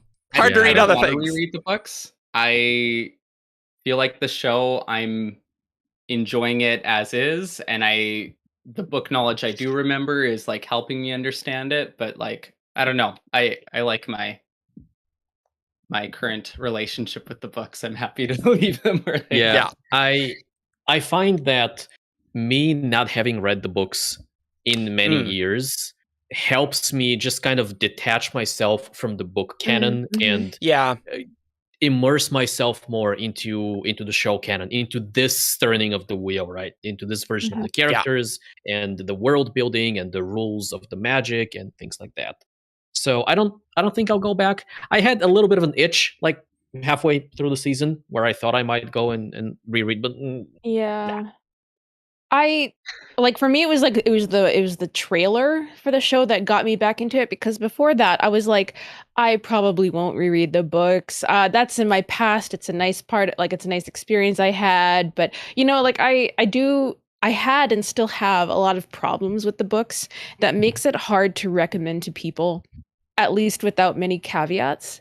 There are a lot of things that didn't bother me when I was in grade 8 picking these up for the first time that now are huge issues for me as a 30-year-old. You know, there's a lot of things you read as a teen and it doesn't hit you as being a bad thing or weird thing. And there were a few weird things in the book series that like I was happy to leave in the past. But seeing it like in the show form where the weird edges have been filed off a little bit, I really appreciate it, and I don't mind changes at all. Like it's very easy for me to think of the books as this experience and the show is this experience, and I don't need the same. I don't need the show to match my book experience. It's not how it works. I do think space from a book series is very useful for an adaptation, because that was my experience with the Harry Potter movies, because I'm like, well, I read the books, I don't really remember the details, so it's like I can just enjoy the movies for what they are, because I don't really remember. So I reread them all this past year, like back to back, and then all of Stormlight for my extended essay. Yeah, but I also just never some light had a reading. problem with changes. It is sad, Eddie. My God, it's like all of Stormlight. Yeah, you know, just That a was a few bit words, much. just a few million words. No worries. 20,000 pages. But Yeah. But I've never had a problem with changes, and I do think that it's given me a bit of clarity on like how could they like adapt this like going forward, especially with what they've been setting up at the end of season 1. Mm-hmm.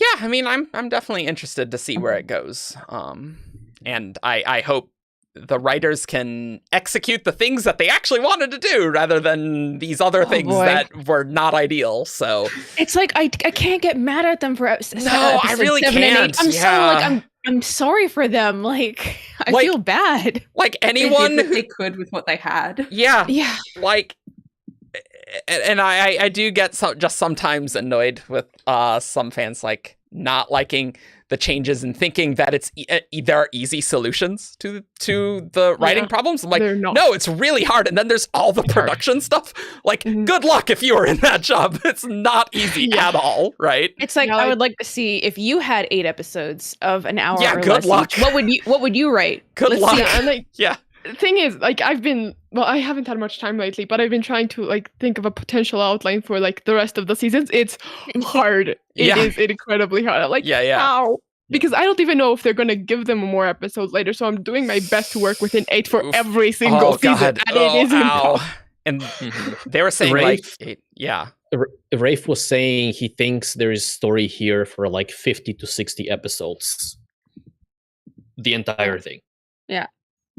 I know, it reminds me a little bit of like there's a weaker section in one of the games that I like to recommend to people, and it's like, yes, this section is not as good, but also if you think about like if you look at what the production stress was for that section, like it was made in a pressure cooker. And you mean the base Final Fantasy 14?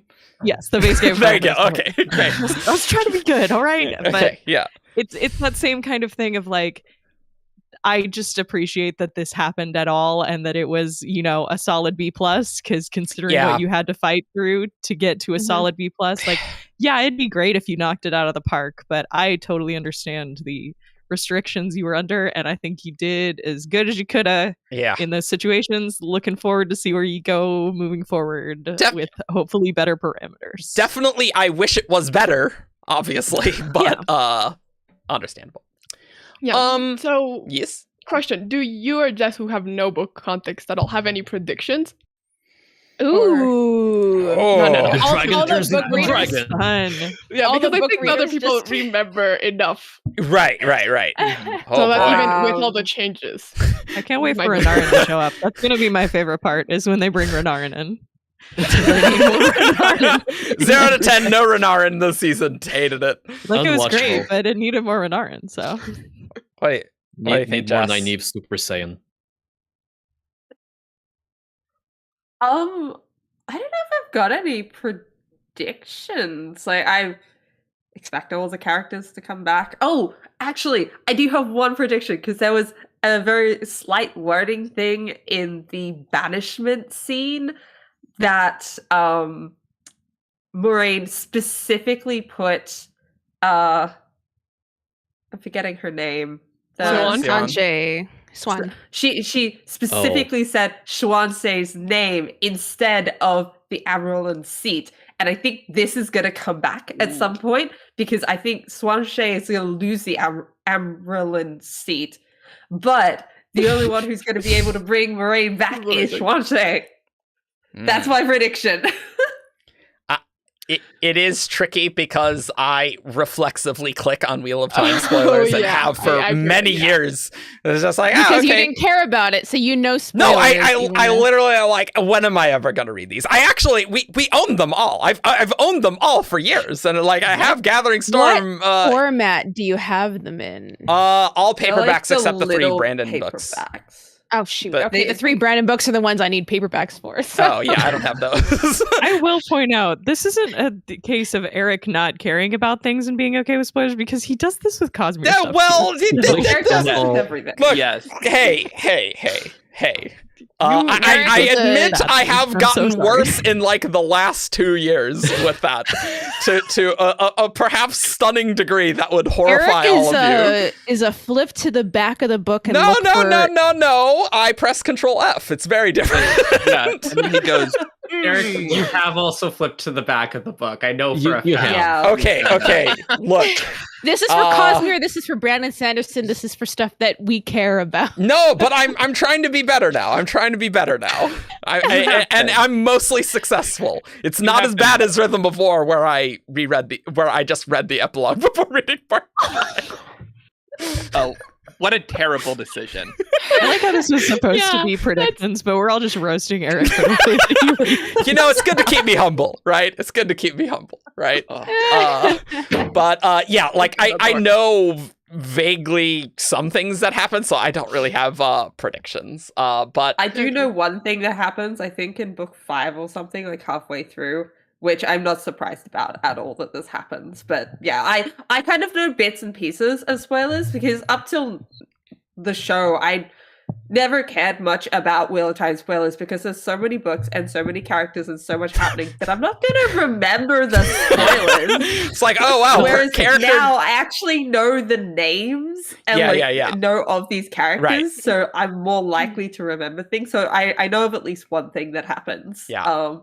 But Okay. so I'm slightly more avoiding spoilers of Wheel of Time now, but I've also already had a bunch of them, so it doesn't matter. It's definitely different if you have no connection with any of the terms. It's like, wow, this term did this thing. It's like, great, I have no idea what any of these are. Like, who even cares? Means absolutely nothing. Yeah, to it's me. different when you start actually knowing what the characters are. It's like, oh, okay, now it's actually a spoiler.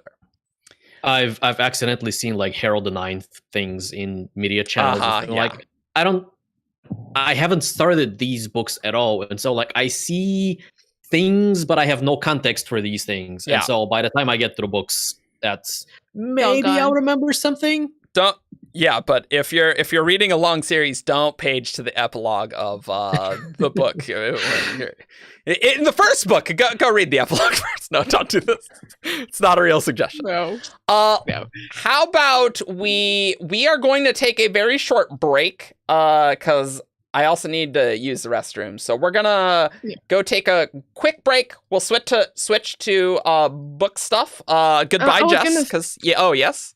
I was gonna say, like, I do have some like Who's That What characters, like 2, and they aren't that difficult. So I don't know if you want to do those, or we can. I think we of should the whole switch. thing. We should do that at the end. I think. Okay. Yeah. Yeah. I was wondering, like, because of the sections. So. Yeah. Let's get Joffin. So, my darling, I'll talk to you later because Yeah, she is. peacing out. She does Bye. not want book spoilers, or I don't care. So I'm staying. I might be in chat. Yeah. Okay. So Bye. Well, chat is also going to be spoilers though. So yeah. Well, that's true. Yeah, I know. Well, all right. So we will take a very quick break. It should be less than 5 minutes. So see you soon. Okay.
Hello. We're back. Oh, I need to change the thing. Okay.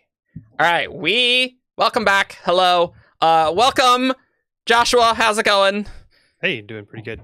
Yeah, you didn't want to be on the earlier section because you're like, I'm way too corrupted with book knowledge that like I don't even think I can talk about the show only. Yeah, like, and I'm usually pretty good at like separating in my mind like different layers of spoilers for things, but Wheel of Time has been a really bizarre experience for me that I just have not been able to like. I don't know. It's been a really strange experience watching this show and knowing what I know, and I've just approached it as a form of media differently than anything else in any other adaptation I've experienced before. So, yeah. So we are going to start with Eye of the World spoilers only. Presumably we're going to talk about the differences between the book and the show, because I mean, we will talk about all book things in a bit. So we'll see how it goes. So I'm in the all books section and I have not read the books, but I would really like to know. And I've heard a little bit about what Rand does differently in the books, and it does sound a lot cooler. I gotta say. Okay, it's less like what Rand does differently and more just like everything about the whole finale of the book. Yeah. It's so different. Okay, so they do go through the ways and they do get to the city of Baldara. Okay. They all go to the Blight. Yeah, okay. And the Blight is different, and this is where we're gonna give a little grace to the show because of their constraints. Right, yeah. But the Blight is incredibly different, and it's like the slow fade of like this corruption of the land getting stronger and stronger. And it's really important to know in the book, The Eye of the World, this doesn't come up in any other books. It's not important, and it's kind of this weird pilot, first book weirdness. Right, yeah. Is that from the beginning of the book, winter is like not really letting go. Like spring isn't coming, things aren't growing. There's this whole like, is the world dying right now because it's the dark one's getting stronger? Spring isn't coming. It's supposed to be almost summer right now, and it's still cold and dead. And so it's kind of like, oh wow. Yeah. So that doesn't come up later, I would assume. No, it doesn't come up later because what they do at the Eye of the World fixes it. Oh, okay, sure. Yeah, the Eye of the World is also first book weirdness. Later. Yeah. The Eye of the World itself is first book weirdness that is not relevant later. So that's kind of why I'm okay with like how weird the show is, because it's like they have to adapt something that's actually impossible job. It's the Eye of the World is so not important to the story of the books. So it's like, okay, the Eye of the World. They're going to the Eye of the World. What is the Eye of the World? We don't know. Moraine has been there once. Ooh. I gotta say, the tweet I saw that said, if episode 8 makes the end of Eye of the World make sense, then it's not a faithful adaptation. That was an excellent tweet. It's true, though. It is very much true. It is so true. So they're going, all of them are going through the Blight. Loyal is there. And it's Lan Moraine, it's all 5 of the kids, and they're going through the Blight, and the Blight gets progressively like scarier and scarier from this kind of just bleak dead landscape to all of a sudden like the water is black and poisonous and they can't drink it, and the Moraine is the leaves, the trees are like dripping poison, and it's like everything looks not just dead, but it's starting to look poisonous and corrupted and even alive, because some of the trees are now malevolent and alive, and there's creatures around every corner, and every time they stop to rest, Moraine has to like create these barriers to keep them safe. And it's like it gets to me it's sort of like in my mind mental image, I'm like, the sky is red and there's like the thunder and the lightning, and like all the trees are black when they're trees at all. Stage real. Yeah, and like it's like, are there dragons like or something dragonish? Like there's this creature called like a Jumara / worm, and they are terrifying. They are legitimately terrifying. They're so terrifying. We encounter one later in the series. Chased by a giant dragon, like corrupted dragon, and it's like so scary. And it's like there's this big concern because the Green Man, who is not, he's like the Tom Bombadil. Yes, exactly. There's this character creature called the Green Man, and he's the only one who can bring anyone to the Eye of the World. Do you want to say something, Matt? I picture the Green Man as the mascot of the Peas. Do you know who I'm talking about? No. No. Oh, the jolly green giant. Yeah, The yeah. Jolly Oh. Yeah. Like that's my Oh, headcanon okay, for yeah. Yeah, the yeah, Green yeah. Man. All right, great. I was thinking of like the Moss Man from Amphibia because it's like just covered in moss and has antlers. We are doing grocery store spoilers, by the way. Just- Spoilers. I was thinking Yeah. Treebeard, He's kind of an int like also. full, Yeah. Yeah, Treebeard. and it's like Yeah. and Loyal, like he's one of the Ogier, and they know about the Green Man. He's like a special person in their history or culture, but there's a big concern because Moraine has met the Green Man once, and there's concern because you're only supposed to meet him once in a lifetime. He won't come twice for you. But Moraine's just like, oh well, we gotta try because it's like in our YOLO. out. Because he's supposed to be able to come and find you in an hour of like your greatest need. Yeah, But also past the mountains. but also past the mountains. You have to be in a certain area, and so we're like, okay, maybe the Green Man won't come to us, and it's like this whole thing, and then all of a sudden, like they're being chased by this giant dragon thing, and going through the mountains, and all of a sudden they're in this green, lush field, flowers and trees, and they meet the Green Man. I do remember that. And so they're talking to the Green Man, and he's like this. He's very Tom Bombadil and sort of like this, almost out of world like meta. He has this calm, and he's like, "Yeah, I can take and you cut to this from the place." show, just like Tom Bombadil in Lord of the Rings. And yeah, and for good reason, because like, how do you do this and have it like? How do you have the gravitas of this moment? Yeah, and the only other time it is important is in Shadow Rising, and that's it. It's like a tiny thing. It's so yeah. So and this so all 8 of them are there. And like Loyal and the Green Men have a little chat, and I have to emphasize, really no one but Moraine and Rand do anything. They're just kind of there. Oh, okay. Two of the Forsaken show up, and they're kind of lame, and they're not like they're scary because they're the first time you see the Forsaken, but they're also kind of lame, and they die. Moraine does this really cool thing and like kills one of them, and it's so cool. It's sort of like technically not, but I mean, so one of them is killed by the Green Man, and the Green Man sacrifices himself to kill that one, and then the other one, it's weirdness with Red that we'll get to. I can see why some of this got cut for the show, I gotta say. And so we are not to the weird part. I haven't even gotten there. So the 3 boys in the book, because in the book only the 3 boys are kind of up for grabs of who's going to be the dragon. Only the 3 boys are Taburin. And they've been getting like these Dark One visions kind of like throughout. Perrin stops because the wolves protect him from the Dark One dreams as he goes through his book, and he stops getting the Dark One dreams when he like meets the wolves and has his wolf experience. But Matt and Rand are still getting the thing, and Perrin is still in the mix, but they're still getting these dreams all the time, these very scary real dreams that the Dark One is like doing stuff to them in dreams.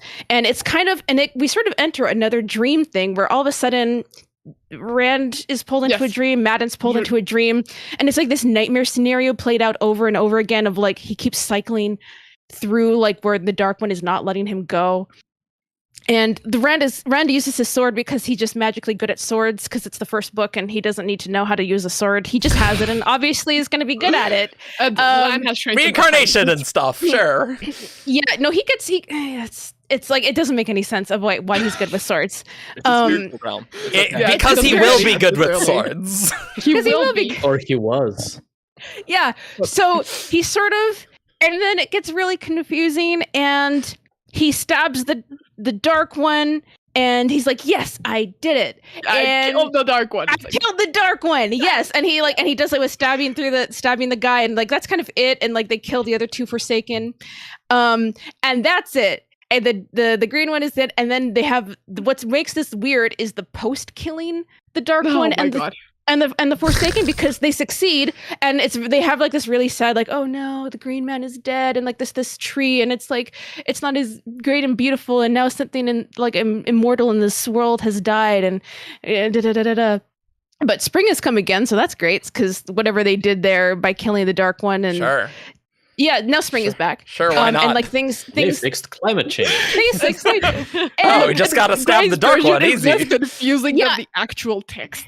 Okay, Because I'll so get to those things that are this is like insane. this is so crazy. So also in the dream thing, Rand has like been taught in the books about something called like the flame in the void, and like that's how his dad taught him how to shoot. And it's like, and we kind of see this in episode 7, where it's sort of like it's like this way of emptying yourself and like focus on nothing like but like this idea of the flame in the void, and that's also sort of how he starts to fumble his way through learning to channel, because it's the same sort of idea of like this singular focus, and they kind of like a mental exercise thing. A mental exercise thing. And so he's like learning to channel, and then after he kills the Dark One, so remember Faldara? And like the city, and they have to hold Tarwin's Gap, and there's so many more Trollocs which than is there were farther before. away than it is in the show. Much farther away, but it's still an important gap, and it's still the city of Faldara. That was really weird in the show, where Rand and Moraine are like, "Wow, we see the gap. It's over there," and then like, what is going on with the distances so here? just imagine it's farther away, but it's still closest to Faldara, and the people of Faldara and the Borderlands are the ones who hold it. Yeah. And it's true that they have never let it fall before, although this time it's like the country of Malkir has fallen. They don't have as many people in the Borderlands, but they still have to go. Is that battle before they all leave for the Eye? It's at the same time. At the same time. It's happening at the same time. They're not there. The events in the Eye. But like the city of Faldara still has to fight off this massive invasion of Trollocs that are coming through the gap. That's still happening. It's just that the Emmons Field people aren't there. Okay. So no, I'm about to get to that. So while this is happening, the battle at Tarwin's Gap is still happening. They don't get through the gap. Just to make this clear, the gap doesn't fall. Agomar does not die. He comes back. He comes back. It doesn't matter. He lives, and his sister, although Amelisa I think was his wife in the book. I don't know. No, it's a sister. Okay, cool. They both live. They're fine. It has they invented stuff in 8 for this. But in Rand's stuff going on at the Eye, he like magically appears at Tarwin's Gap and blows them all up. Which was awesome. It's really great. I mean, like he's not physically there, but he's metaphysically there. Like they don't see him. Like all Agomar and the people who are there don't actually see Rand, but they're like, "Oh my god! Like the creator has like saved us!" Like like all of this. Isn't supposed to interfere, but yeah, the creator's not supposed to interfere, but they're like, "Oh my god! Like we've been saved! Like like the light has blessed us!" And like because Rand metaphysically showing up and blowing them all up with the power. He does kind of like that same thing, but it's like it does. I think it's cooler in the books. But that's just effects. And then he goes back to metaphysically back to where he was, and then so the thing at Tarwin's Gap is over. They've won. Okay. They'll go back to Faldara later, like for the very very end, but. So, at the Eye of the World, they've killed these Forsaken, the Green Man's dead, the Dark One is gone, Rand did it. And then they go into this weird like building that's kind of still there, and Moraine leads them to this pool of like goop. It's like magic goop. And magic goop from Prometheus? No. Yeah, okay, so imagine basically a shard pool. Yeah, right, yeah. Great, cool. Yeah, it's a shard pool been emptied because Rand used. So that used the world. It's technically the power of a tainted Sidene. I wonder where Brandon got some of these things. Yeah. Well of Ascension. And so this giant pool has been drained because it was the male half of the power is somehow in there. Only without the and so but Rand has used used it all up. So it's sort of like the physical manifestation of the male half of the power is now gone from this pool. So they go to the bottom of the pool, and it's sort of like, oh shoot, the bottom of this pool, like this was a seal on the Dark One's thing, and now it's been broken. That's so crazy. Yeah. It's Kriandar, like it's supposed to not be breakable. Shoot. And in my head, it's like this little like hand. I think there's like a hand-sized yin yang. Yes. Mm-hmm. And that's like the it's been broken. The Aes Sedai, yeah, the symbol of the Aes Sedai and the dragon fang. And and so that was broken. So they're like, oh shoot. And then the Horn of Valir is in like this little thing, and also just like here's the dragon's banner, and it's like here are some objects for you, important plot MacGuffins for later. There you go. So you have to keep in mind the first like 3 books are very much like traditional quest fantasy. Yeah. And so very Lord of the Rings inspired. Very Lord of the Rings.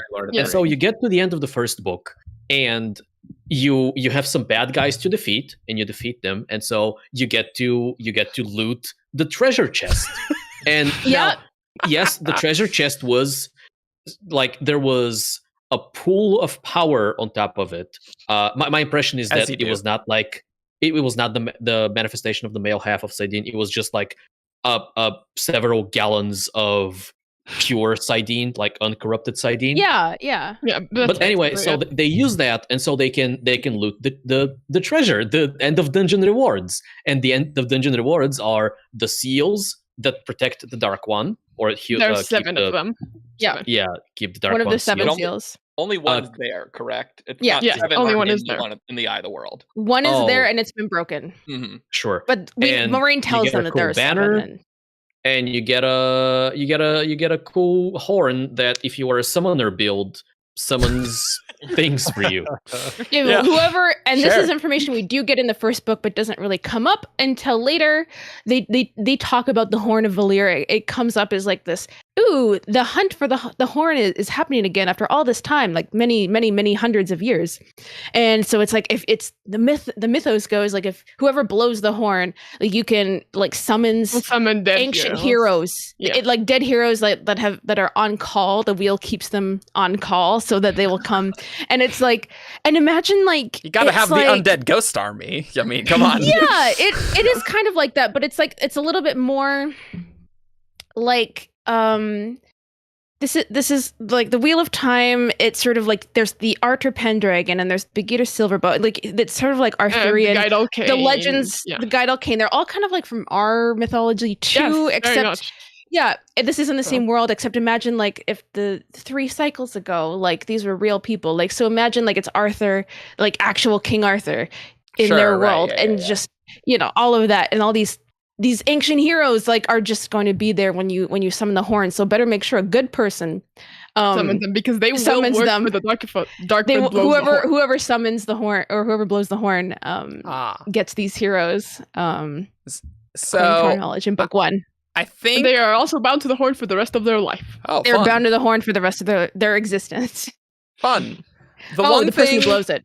That I like is that Rand being very dragony, because like I do feel like he was not very dragony in the show, so that I would have liked to see, like it just wasn't as dramatic as him metaphysically like just winning a battle, which like, I mean, it sounds ludicrous, but like at least like, I mean, he's a dragon, I guess. Sure. It's incredibly confusing. Now, like Gray didn't mention the way the Rand beat one of the Forsaken, kind of. I didn't. So there are these, because it's incredibly confusing, and that's what confuses most people. I can't pull the details into my mind, even though I just read like these like cords of like white and black that like Rand and the Forsaken have, until they're pulling. There was like kind of like a game of tug of war, and then Rand cuts off the Forsaken's like connection to the Dark One. How? I don't know. Magic with a sword. With a sword. Because he's good with swords. Yeah.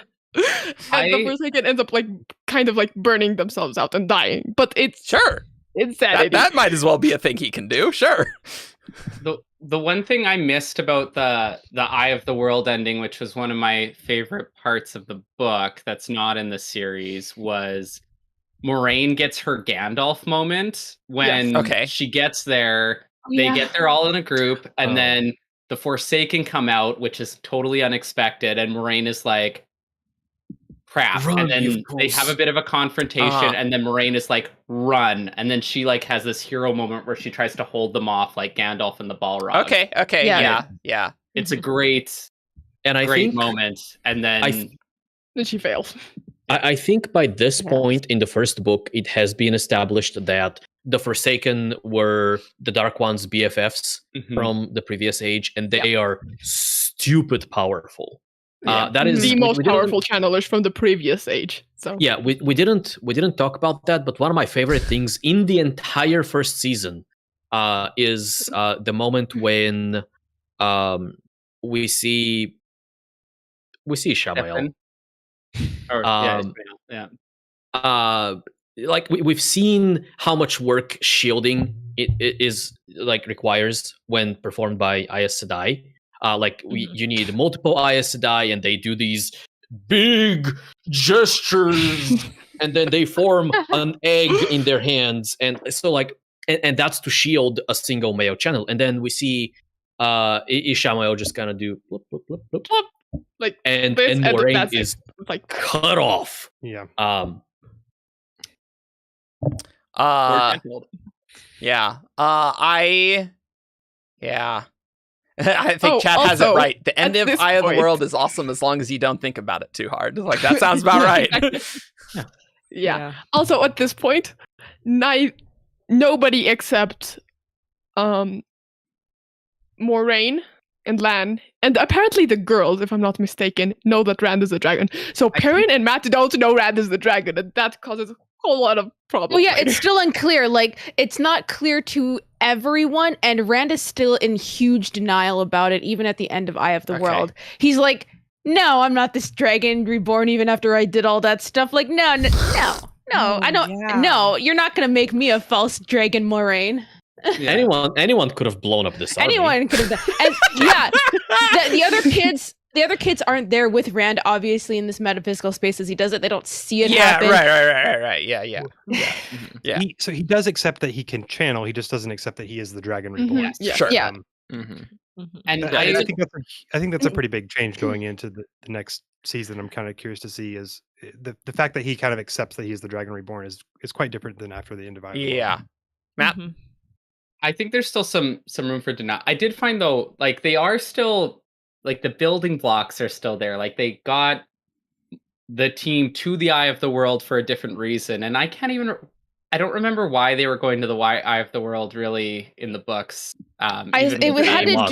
do with, I think Maureen was like, if I remember correctly, and this is just with me having reread it, I think it has to do with we have to seal the Dark One's prison, and that's where it is. It kind really of kind of thing. comes So- down to like the pattern. The pattern wanted it Mhm. kind of like Moraine is just like this is where destiny is calling us. Yeah. and stuff. So Yeah. similar to in the show. Dream then, stuff. actually. We gotta Yeah, go dreams- right now for Yeah, it's some like, reason. In it's the show, there was basically- more it's- logic behind it. I would say. Yes, Yeah, there is. okay, that's good.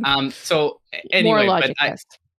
they get to the Eye of the like the essential elements of that ending for me is they think they know what they're doing. They get to the Eye of the World, And and, they then don't. it's not what they expected, Yeah. and then they're like, "What next?" And Mhm. they kind of still took us through that arc. Like you have Moraine and Lan at the end holding the broken. I'm gonna butcher the pronunciation. The Gwendiar. Gwendiar. That was it. Gwendiar. That was It it. is- I yeah. nailed it. It is Hearthstone.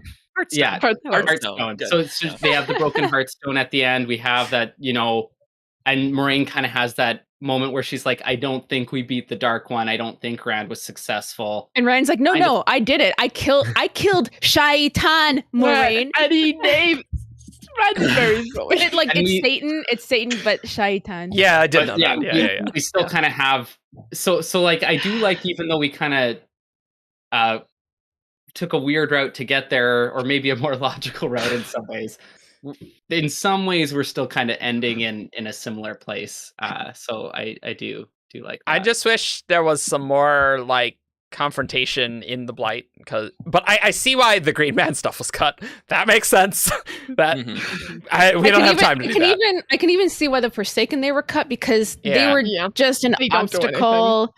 And it's sort of like what we needed was, we didn't need to see Moraine be super cool and protecting the kids, but we did need to see that she was no match for these ancient channelers. Mhm. Sure. Mhm. But So- I remember in the book, like the two Forsaken show up, and I'm like, "Oh, it's gonna be nuts!" And they both just go down, and I'm like, Down. "Oh, they Yeah. are losers! That- Like, these that's- guys they're can't do anything." losers. Yeah. Yeah, like, Yeah. I'm like going back to the summary, and it says Rand is What are we beginning to fortunate panic when he sees the glowing rope running from Agenor. Like, as Agenor walks towards Rand, he truly becomes more fully fleshed. The glowing bar calls Rand, and the tiny strand drifts from Agenor into Rand, and they both begin to struggle over control of the white glow. Rand notices that Agenor's face is no longer withered, but the face of a strong man in his prime. As they both struggle, flames begin to shoot from Agenor's mouth, and he's consumed by fire. Magical flaming tug of war. Sure. Mhm. Well, that And may Yeah. as well happen. Sure. There are fewer Forsaken now, based Yeah. on at least like there aren't 13s. They don't have as many to throw away. And Yes. Yeah, we kept the plot important ones, I guess, which is probably a They're good gonna have choice. to do a bit of reworking for that, but it's a good choice. It's a good choice. Yeah. So Yeah. there was no way they were going to be able to keep everything from the eye of the world, like the actual eye of the world. So it's sort of, I think everyone was going in there, okay, which bits are they going to keep? And I think they did a pretty good job of like, okay, from the end of episode 7, when it was obvious that Maureen and Rand were the only ones going, I was like, oh, that makes perfect sense because they're the the other only ones didn't two do anything. who do anything at, Sure. like when we get there. Yeah. So Yeah. I appreciate the effort that they made to give the others something to do, even though it didn't land. That's true. That's true. I appreciate that because they of COVID. didn't spend Yeah. the entire episode 8 lying on the floor unconscious because and That's dying. basically like even Lan, he runs like to protect Nynaeve, and then And that's it. one And of the that's it. Forsaken is like, no, bye. And It's like, he, you guys don't snaps know against how the much wall. of an improvement it was in terms Yeah. of like character autonomy. That's Well, true. and it was That's a like- good point. Yeah. Moving back a little bit, I think the sort of like big change that I was really like shook by was Matt staying behind as they went into the ways, which we know yes. was not necessarily a plot driven decision No. so much as a No. production driven decision. But I was like, wait, what? How are we going to do the rest of the story without Matt? Like, yeah, I don't know how they're going to I was waiting for him Yeah, to like, they're going to open the way gate again. Like, we can't just move on without Matt, right? And I we think they're did. gonna. Matt's gonna meet up with Tom. Oh, be yeah, cool. because And Tom season two. That would be Maryland, he just fun. kind of vanished. I'm Yeah. so curious. what No, that I think looks he like. died fighting a fade. Yeah, but I know he's No. not dead. I don't believe people dying off screen are actually dead. Like, If come you on. don't see a body, it's not a death. Yeah. Yeah. Sometimes even if you do see a body, it's not. Yeah. And fantasy, sci-fi fantasy. Yeah. Yes. We're just in like totally uncharted territory with where they're gonna take Matt Yeah. and like why Yes. did Maureen send the red a shot after Yeah. him? I Like, have what's gonna theories, happen but that's gonna wait till the book. Like yeah, the all full the book. sorry. spoilers, yeah. Full books. Where I would, how like I would have done the ending if Okay. I was, you know, I Okay. think Mhm. I like the decision to split them up and not have them all there. I think if Matt had made it to the end, so you have more characters to work with, I would Yeah. have left Matt and Perrin back at Faldura to do stuff, and Yeah. I still would have sent Nynaeve and Egwene with Lan, Melissa. Maureen, and Yeah. Rand. And kind Okay. of have just two groups. And then maybe just find something for Egwene and Nynaeve to do at the Eye. Because the way it worked with this one, I liked Perrin's plotline. I loved Rand and Moiraine's plotline. Mhm. Yeah. Egwene and Nynaeve still felt like they weren't doing anything. So I would have rather had them playing more of a supporting role in And- one of the main plot lines than having their own plot line where they're still not doing much. And I wish being Rand got big batteries. dragon moment to beat the battle. I don't know. Yeah. What I was a slight twist in that. What I was kind of thinking is I liked part of what Brandon said in his stream where Nynaeve and Egwene are on the wall. Obviously, they couldn't Yeah. do that, but I thought that would have been a cool idea, like directly Yeah. like, contributing to the defense. And I still would have liked Rand to have come. Like maybe it would have fallen without Egwene and Nynaeve, but they're still being overwhelmed. They're not trained, you know.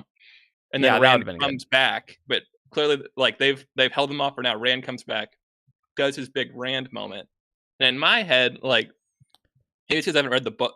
I'm not to this part in my reread, but it's a big emotional moment for Rand where he's like, in my head, he's like pounding on the ground, like screaming because he's realized that he's a channeler. Like he is like freaking out and is sending like shockwaves of rock out. And I just felt like it was a much more visceral reaction to like, oh shoot, I am a channeler. This is real. And I think even like arguably the creator's voice, like something huge like comes up and it's like, oh, like I'm gonna say In the some books, serious yeah, words. it's one of the 2 times the creator speaks in the series. Yeah. The other So one I is was- literally at the end of the series. There you go. So Yeah, I do. Yeah, let's finish up You know- talking about the ending because I have Yeah. things I want to say about previous events in Eye of the World. Yeah. Mhm. Sure. What I would have liked to see or to have seen is something with Nynaeve where she can solve her problems by going Super Saiyan. Yeah, that'd be that. So- we definitely need to see that later for sure. Nynaeve has a to- block. They're gonna Yeah. talk about that Well, in season 2. They need to. I know that, okay? But like, to riff off of Matt's, okay, what if we split them into 2 parties, right? And one of the parties is not just 2 people. What if we had so we do a little bit of book ending where we do get to meet at least one Forsaken, and we do a little bit of, okay, let's bundle up Nynaeve and maybe Egwene, and that means Lan, to also go with Moraine. Maybe Egwene follows because Rand. Maybe Nynaeve follows because I want to protect these kids, and Lan follows because Moraine. Nynaeve and also Moraine. And so they go to the Eye of the World, and for whatever reason, we need to do a thing where Rand has to do the dream sequence, imaginary sequence, alternative universe, his thing, whatever, that we see in the show, and the rest of the party has to protect him while he does his thing. And they have to protect from Trollocs and from Fades and from at least one Forsaken. And I think it would be neat if it was a female Forsaken, so we can have a more direct confrontation where maybe Moraine like leads a circle. I don't think a circle would work well. Maybe Nynaeve tries to do the whole Super Saiyan thing, and then the Forsaken just laps her around. It was like, Yeah, that'd be fun. You are an untrained child. What are you doing? Yeah. Yeah. But it also sounds like there's a lot to do in the end of Eye of the World. And the thing with episode 8 that Jess and I were talking about is that episode 8 had so much to do, and like none of the moments really could breathe at all. Like you could easily expand that. Like there just wasn't enough setup in the previous thing. Like if in the previous episode they're like, oh no, the Trollocs are attacking or something. Like we got what could have been a movie in 60 minutes, and that was rough. Yes. That was they rough. did need more time. Yeah. And Jess was like, wow, it felt like there was so much to do, and yet it felt like no one did anything. It's just really funny. Yeah. My takeaway from the first season is that if they did this level of okay or good with all of the issues that they had in the last few episodes, I am optimistic about season 2, where they will have not only the experience of already having done a season, but they will have like we're not stronger in material. The middle. Also stronger material, yes. Also stronger material, but we're also not in the middle of like trying to figure out how to work in the middle of COVID. Like, Oh my god, yeah. COVID is obviously not gone, but we are used to like doing things with it in the background. To its restrictions, Yeah. And we have our full cast. You plan. Yeah. And we have a A full cast would be good. What are we gonna do with Matt? Oh my god. Just change him every season. No. Sure, why not? Easy. Look, this is Matt reborn, except instead of every age, he gets reborn every season. I was gonna make that joke, but I couldn't quite phrase it. So that's Find the wording. Yeah. Nailed it. What about earlier stuff with Eye of the World before we go on to all book stuff? Sure. Well, first of all, I wanted to answer Winterwolf the question about Rand and Egwene's relationship and how significant. I think we can answer this pretty shortly because how significant it is in the show versus how significant it is in the novels. Just based on season 1, it feels like the main relationship, but I know he has other romances. Let's keeping it just to Eye of the World in season 1. I think the Rand and Egwene thing feels the exact same amount of importance as it does in the books. It feels accurate and true to how much Rand and Egwene are thinking about it, and to the importance it has to their characters in this first book. Absolutely. Are they together in the first book? Yes. Oh. Or, Yeah. well, Well, they're- promise. They're There's promised a to each lot of- other. They think they're gonna Yeah. get married. Okay, They're okay, gotcha. But They're they haven't 16-year-olds taken together. like the extra Sure. step of Yeah. like with the They've never physical kissed. relationship. Yeah, My okay. Like, impression. We're in a my- small town. We're the same age. It's probably gonna happen. Yeah, But they okay. like each other. It's not like Yeah. it's not like Okay. it's just like, oh, Yeah. you're there, I'm gonna marry you probably. It's Okay, like they okay, actually okay. think they're into each other. They think they're gonna get married. I think, And they have since they were like 8 years old. So yeah. Yeah. I think the thing that was most surprising to me, and I think I've been told that there's apparently some book foreshadowing for it. I did not expect the Perrin introduction into the Rand and Egwene relationship. I did not Yeah. like that. I don't know what There's, like, I know a Well, lot of I- people didn't like that love triangle thing. I thought it was okay in I'm episode fine 7. with it. Like, I'll talk about it, but I'm totally I like fine with having it. some characterization with some of these characters that we're not seeing. So I'm like, oh great, give me anything with them. I don't mind it as much as I am confused by why was this necessary. Like, I don't think it like bringing this into the show doesn't develop Perrin, it doesn't develop Egwene, it doesn't develop Rand in any way. The only thing it does is it gives you that scene in episode 7 where we have like a tiny throwdown between Rand and Perrin. Egwene. Yeah, and I can be and Patrick. oblivious. Well, but I didn't- it's the one where Nynaeve reveals and Yeah, then yeah, the two get like Yeah. within kissing distance. So and I it can be is- oblivious, but I didn't see that foreshadowed in the show. Like I did not notice. No, that it was at all, kind of And weak. so I Yeah. was just like, I oh, was is there in Perrin in love with episode her? 1. I saw it in Okay. episode 1, and I was like, I thought it was really clear the way they filmed Yeah. episode 1 that it was there.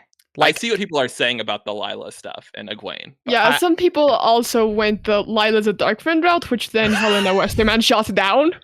Yeah, but- I hear that was a pretty big change. It That Perrin killing his wife because he doesn't start Well, married and having having a having a wife Having a and wife. killing. I can see why Brandon's like, that's a pretty big change. Are you sure about that? Yeah, it's one that Yeah. I actually didn't mind. I minded a lot less than the change to the Cawthon family situation. I know it's a wife fridging, but sometimes it's just like if it's not done terribly, like I don't care. I thought it was fine. They shot it well. It was Yeah, a they very did. visceral, Beautiful. emotional moment. It for was. Perrin. Gasped. Yeah. I guess think like they- literally out Oh loud. yeah, yeah. It was like if you're gonna make that change, you got to pay off that moment, and I think they earned it a little bit. I would have liked to see it used a little bit more. we got to see more Fallout. From I that was himself. personally not expecting to see a lot of Fallout in season 1 itself, so this is kind of in my Sure. expectations already. Like I was kind of expecting this to be a longer, like not just the wife killing, but also the Perrin and Egwene thing. Like I expect to see this as a long-term play. Not I didn't need to see a payoff in season 1. Yeah. I think that killing the wife was a fantastic move. There's the whole like fridging issue, and so Brandon's recommendation was actually for Perrin to kill Master Luhan, Master who's the Luhan. blacksmith that he worked under. And I think that I agree with Brandon. I think that would have worked better, just because it wouldn't have been quite as If they had more intense as time. in killing your If own they wife. if they had 15 more minutes in the you would have had episode. to introduce him. Yeah. Yeah. Yeah. So, but I really like it because what it does is, so in the book, Perrin really, there's not much to him until you get halfway through the book. And the interesting setup for Perrin is that when they're being chased by White Cloaks, and he actually kills 2 of them. He I kills 2 of them, yeah. Right, think. right, And right. so that sets up a pretty foundational aspect to his character that matters for the rest of the series. And I honestly, like, if they had tried to do that in the show, I don't think it would have worked at all, because the White Cloaks are monsters. They're terrible. Nobody would Yeah. feel any sympathy for Perrin. That's feeling actually bad a about good killing point. them. Yeah. You'd be like, Perrin, no, Hmm. this is like, that was the right thing to do. You wouldn't have any sympathy for that conflict that he feels for Sure, killing sure. somebody. And it's also it's a very internal thing that he's processing, that he's killed these people, and you can't really do that with somebody that he's never met before. Like, and so I think that killing someone more significant to his life, it's easier to kind of see that playing out in his character's mind. No, And then- absolutely. Definitely. And then the internal monologue is more clear to the viewer, right? Like the 2 White Cloaks works in the books because we're getting Perrin's Yes. thoughts dwelling on it chapter after chapter. Right. Yeah. Going Whereas- back to it. And it puts it at the beginning of the season instead of halfway through, when so he has a point being in the story. Yeah, he's starting his character premise in Yeah. the first episode. Yeah, Because we know, like, killing a loved one is significant, we can infer, when he's being quiet in the background, that's what he's thinking Right. about. Yeah. Whereas And if Marcus he had killed Rutherford two tells white it. cloaks, we're gonna be like, why is Perrin doing nothing in the background? Like, we're not gonna think, he's dwelling on those 2 white cloaks he killed, like you said. So that, yeah. And this is something I don't remember. Is Elias in book 1 or is he not? Yes. I won't say more He's than in that. book Okay. 1. He's in book 1. Okay. Yeah, I couldn't remember. Yeah. 'Cause Elias like the whole- Elias. Yeah, there's a Elias. whole like Vaguely remember more who that experienced is. wolf brother that he meets and kind of Gotcha. gives you more of an idea about what's going on. Yeah, I knew With yeah. the wolves, yeah. Yeah, with the Mhm. wolves. And I have a I feeling think- we're going to get him in season 2 because Rafe said, okay, there are 2 characters I'm really excited to bring into season 2. They both start with EL and they're both fan favorites. So that just cancels out Elida immediately. We know one is Elaine, she's been cast. And I presume the other one has to be Elias. Oh. Or maybe it's Elliot. Everyone's So favorite like- character. Yeah. Yeah. Interesting. I will say I think noticed. I Oh no, go ahead. I was changing. putting Elias in season 1, I think would have undermined the misdirecting foreshadowing that Perrin could be the dragon. Right? Okay, So, sure. because if you show another wolf brother, it's no longer like his wolf thing. No longer is a unique, weird, mysterious thing. It's something that some people can apparently do. Mm-hmm. No, I that's a didn't good miss him. point. I didn't Yeah. miss him at all. It was just something that I was like, oh, this is an Like I element miss that I miss the wasn't there. person, but as a plot, Elias was actually not necessary, and I'm like I'm fine with him being cut for at least for season 1. Mhm. I hope the wolf thing is explored more because it didn't get a lot of that's true. focus at all. It's really we know it exists. There's some and wolf stuff. There's some That's wolf what we stuff. Perrin's eyes change, and apparently he feels wolfy a little And I sometimes. think Sure. that season 2, especially because of the particular 2 books that they're combining for that, it already has a very strong foundation for that development. Mm. So We want to talk about Camelin. Yeah. Yes. That's Oh, what yeah, I was, what that's is what I was this? gonna bring up Yeah. since we mentioned Elaine. What's Camelin? It's a city. Camelin is a city. They do not go to Tarvalon in the book at all. Oh, okay. It's super. Tarvalon is actually super out of the way. Yeah. I in did. terms Yeah, sure. yeah, Camelin is the like capital of Andor. the capital of which is Andor, next which is the there. country they live in. Yeah. Okay. Sort Yeah, of the Two technically. Rivers. The Two Rivers is sort of like way out there in the boonies, but it's technically part of Andor, the country. And so this is Rand and Matt's. I said that really weird. Their journey takes up quite a little. Like when they're split up, Yeah. it's all split up quite a bit, and they go through many towns. Yes. And it's sort of they did a great job of condensing this in episode 3. I wasn't sure how well they were going to do the sense of like these 2 have been on the road and it sucks, and there's these dark friends who are chasing them all the time throughout these little towns. Alfred that are- Pater. But by the way, Yeah. speaking of that, the Matt's line of "That's not how roads work," and that meme template, Amazing. 10 out of 10, love it. I'm so Very sad, good. Matt. We Great aren't getting meme more of template. Matt. It was That I actor. also pretty good. think Yeah. on the humor side of that, Rafe said that Donald Finn who is replacing Barney Harris, has done a lot of work with like comedy, Okay, and so she should bring that really well into Matt later on. I'm so because excited. That's good. He's also funny. character development. So He's a funny guy. Yeah, so the place where they all meet up is city of Camelin, not Tarvalon. And there's not a bunch of Aes Sedai politicking. It's Right. that stuff all takes place later. Show Later. fans get like a great like preview of like what it's actually like, but we don't get any of that in book 1. sure. Mm-hmm. So this is so easy, like having one person to like aim my stuff. Yeah, Thank you, Eric. I Thank am you, Eric. glad Welcome. you can. It's like having non-mechanics people as a WoB episode. It's like I let me know, I explain love things to it. you. It's like yeah, great. Yeah. Explain things to me. Yeah, and Moraine gives each of the 3 boys a coin, which has been using to track them. So she's not surprised at all. She's just been trying to follow them and trying to get everyone together at the moment they're separated. She's not like lost or confused about where they are at all. She's like, I'm gonna go have to track my boys down, and we'll just collect who I can and carry on. Sorry, Nynaeve, I can't answer who's alive because that's not how my little coin tracking works. because if somebody else has it, then she'll be tracking that somebody Right, else. right, exactly. Or maybe I think it breaks when they lose the coin. Yeah. Like the magic breaks. Yeah. Like because they give one of their coins away. Yeah. To our favorite pirate captain, Our Deus favorite Ex pirate. Domon. Well, his name is Bail Domon, but I love the Deus Ex Domon from Making Out Loud. His name is There's- I'm gonna show up whatever the plot needs me to show up and do the thing that it needs me to do.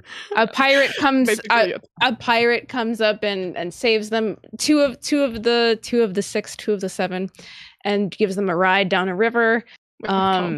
Yeah, I'm with happy Tom. to have some traveling cut, I gotta say. Oh yeah, by the way, Tom is there from the very Tom beginning. is there He's- from the very beginning. Okay. He's there in Beltane, right? He's To, like, there in warm up the Beltane. Gleeman.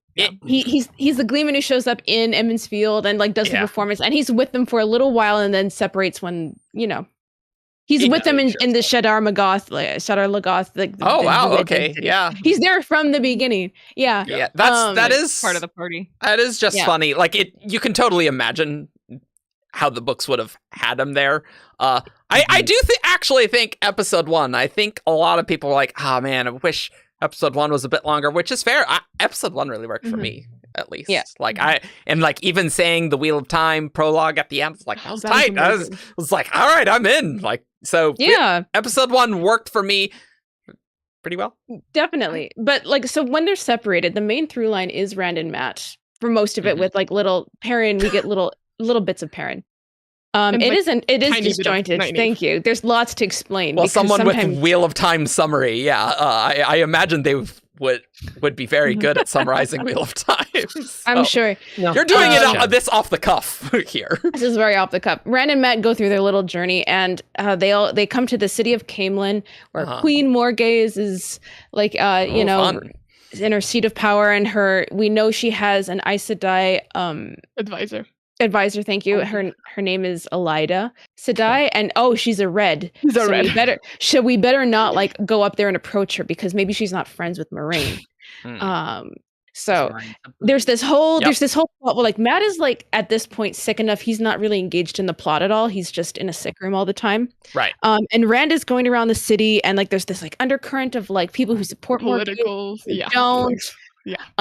And this is where he meets Loyal Yeah. at the inn. At the end. So at they the just end. merge things to get it in Tarvalon, so we Exactly. yeah. So you yeah. can add the Tarvalon politicking, but we don't get any politicking. It's just this is where they all meet up, and so Moraine collects Perrin and Egwene, and Nynaeve has at this point tracked down Moraine and Lan, and then Moraine catches up with all of them in the city of Camelin, and in Camelin, the city itself is where they use the Waygate to get out.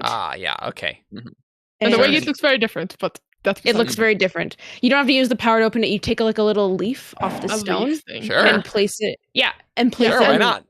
That Yeah. is in the episode stills, like you see Fane with the leaf. So Huh. just pointing that out. Oh, maybe like It's an there. alternate method to And open it. There's more than one way.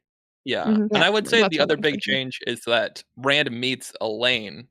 Oh, in yes. England, who is really Oh, yeah. who is the daughter of the queen and a very This important is- character. this going is actually forward. where I have heard Logain- that name. Yes. Logain gets dragged through the streets kind of the same way, and he sees.